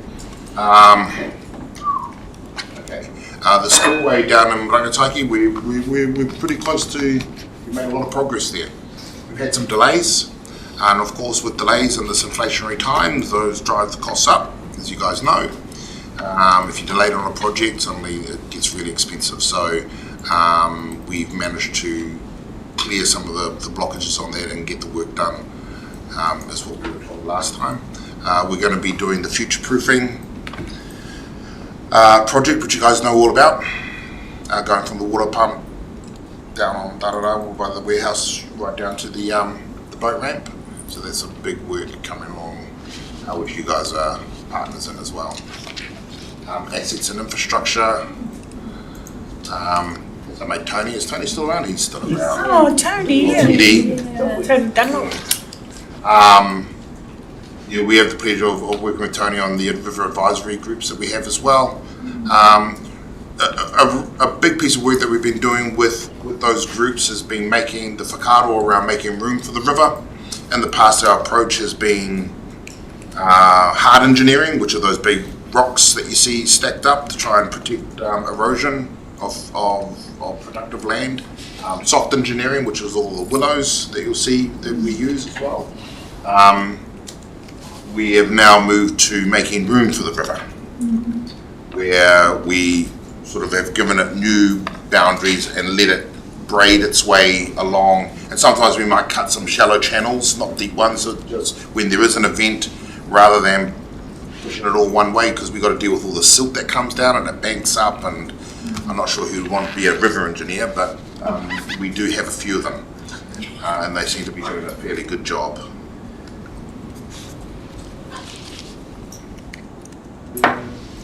Yeah, freshwater reform.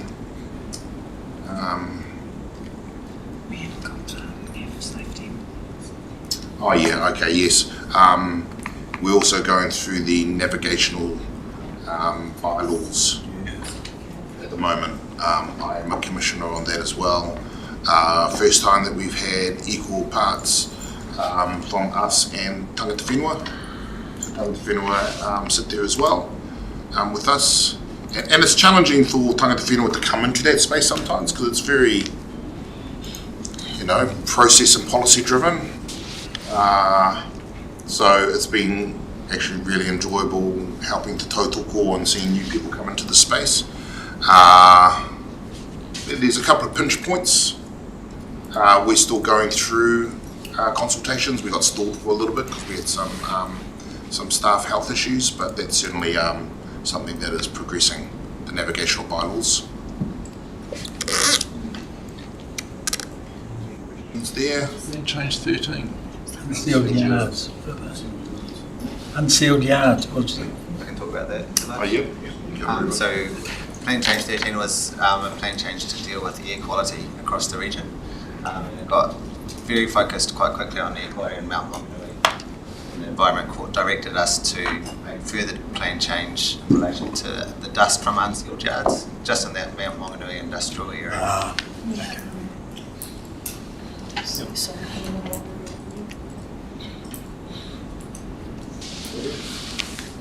Oh, it's us. So I've got a question I'd like to ask in regard to Maratā.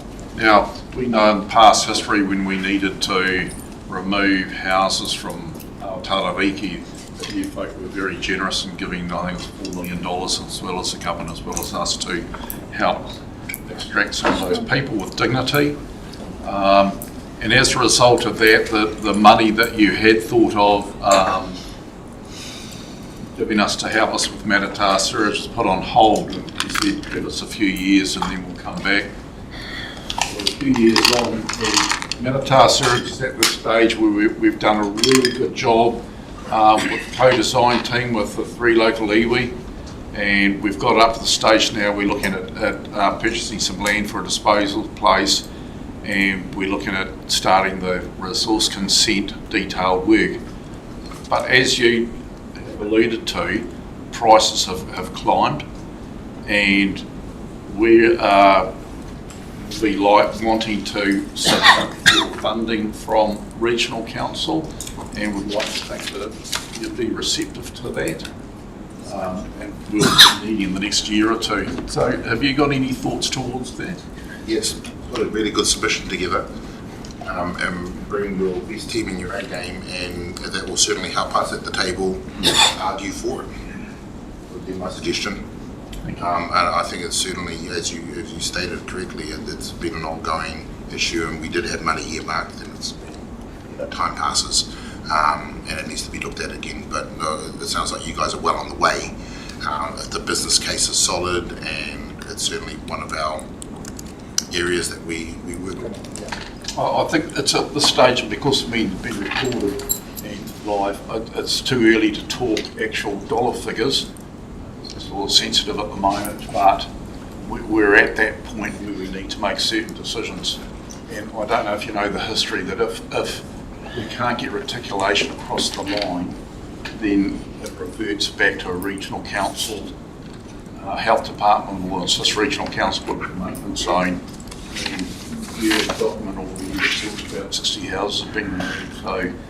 Sounds like you're leveraging us already. I'm not saying that, I'm just saying that you know, like Awatariki, it's actually become a state we need to do something, and so we appreciate your invitation to submit. Please do. And I think you saw that we're doing the deliberations in May. So. Ngā mihi, ki a koe ki a koutou katoa, tai mai mai hi a mātua koutou mahere rautaki. Ngā mihi anohi a koutou, whamau te hononga o wātou reo rangatira, te reo pi ikiti, I roto te rautaki reo rua. So thank you for presenting to us in this. And also having the Reo Rua and supporting the Reo Rua strategy, which we do in this council and in our report. We're thankful, appreciative of all our councillors. It doesn't sound like we have as much debate over the likes of the Reo Rua strategy as what you do. So I'm very appreciative of that, of our councillors in that space. Looking at the healthy environment in your goal 3, I think Victor will like this one. And this is the beauty about getting up at 5 o'clock in the morning. Worrying about whether we've received this strategy and finding it. Goal 3 in your healthy environment says we use evidence-based decision making. All work is informed by the best available science, Victor, and mātauranga Māori. Now, I've always had a problem with that in the past, that mātauranga Māori has never actually been used as evidence-based in my submissions in the past. So I really appreciate that that's one of your goals. It certainly is in our work. Mātauranga Māori is right there. And I have said in the past, I have been the recipient of the buses in the past, and I do appreciate council funding these buses, especially for our people within Te Tiko Kawerau, Matatai and Eskim, who we use those buses for tertiary and in general. I'm a bit quiet on that one because I'm not sure how we contribute to that, but we support you in that area. Besides that, yes, thank you for coming. I don't think we did justice in that. It would have been really good to get our teeth into this if we had this in front of us. Yeah, exactly. To do justice and to contribute to. So, mummy. Yeah, thank you very much, team. I thought before you were going to get to the question slide, you were going to give us a number. A number? Draft rates number. A rates number about our rates, where we're heading towards. The last I heard is that we are sitting around the 10%. That hasn't been totally. Oh, sorry, I thought you said you were going out to consultation next week. That's why I thought you would have already made a draft decision. Yeah, that as far as I am aware, that's where we're sitting. 4% plus inflation, you know, yeah. Just letting you know the meeting's being recorded. Well, I'll just follow it up with I just did a back of the envelope calculation for ourselves, and it's already gone up 20% from 21 to 23, and you know that's a lot. And I'm thinking about all of those rural ratepayers out there. That if we're going up another approximate 10%, that's 40% since you started taking over the rates, aside from the district councils. Is it going to be the trend? Well, I don't think, we don't want to put you in a compromising position. So if you don't want to answer, okay. I don't want to answer, or I can't answer. I thought it was an LTP presentation on their draft LPT, that's why I thought there'd be a bit more info. Yeah. Like I said, I'm aware that we are, here we go, a 4% real increase rates, expected year one a 4% real increase, but that does not include growth and inflation. So that's why we're sitting around the year one. But that information certainly will be in the consultation document. It will be published. And we are currently going through audit. Has it finished audit? Just. There has been hold-ups with auditing. As you know, there's a bit of a process. Those full details will certainly be in the full consultation document, and we will be taking all the critiquing then. You mentioned about dust, health effects on dust, transport, did you? Was that the unsealed yards, plan change 13? Yeah. Would you care to elaborate? No? Is it such a problem? Is it really a problem? Considering that tyre wear particles are actually a serious problem. Are you considering that? I mean, 30% of microplastics probably come from tyres. So if you're going to worry about dust in a yard, you should really be worrying about dust off. I think fair to say, Luca, that the unsealed yards weren't on the radar of the regional council when we embarked on that plan change. We have done emission inventories for the Mount Eyre shed. They do contribute. Like you say, there are a real range of contributors to particulates in that area, and I think the approach that the plan change now takes is let's target all of those sources and try and bring it down, because it is a polluted air shed, and we're committed to getting out of that situation. I think our CE wants to round it off. So, first of all, ngā mihi nui kia koe Tui for your leadership today, but Councillor Campbell and your two general managers, thank you very much for coming. I think what you're hearing is that there's a really strong engagement to be had around our table. We've got really strong interest in the issues. We'll make sure that we share information as quickly as it comes to light, and I suspect maybe even through your consultation hearings process, we'll see you again. I think probably just to indicate the level of that interest, given the conversations that have been had around this table in recent weeks and months as we traverse very similar challenges to what you and your team are. We understand the challenges and the tensions that you face between the Western Bay of Plenty and Rotorua and the Eastern Bay, but probably similar to our Kawerau and Opotiki colleagues, we just make a very strong plug for the issues here in the Eastern Bay and for the equity that is presented in those issues. So the issues that we'll be looking for a conversation with you, and the lovely Walter Vullings is there in the background who will be writing our submission, but we'd love to come and talk to you about that in person, will be around the flood wall work that's associated with the flood bank strengthening in the Whakatane CBD. Now we say that not because the Rangataiki and other flood wall work is not important, and we strongly support that work happening across our district, but this piece in particular is important for us because it's right in our CBD.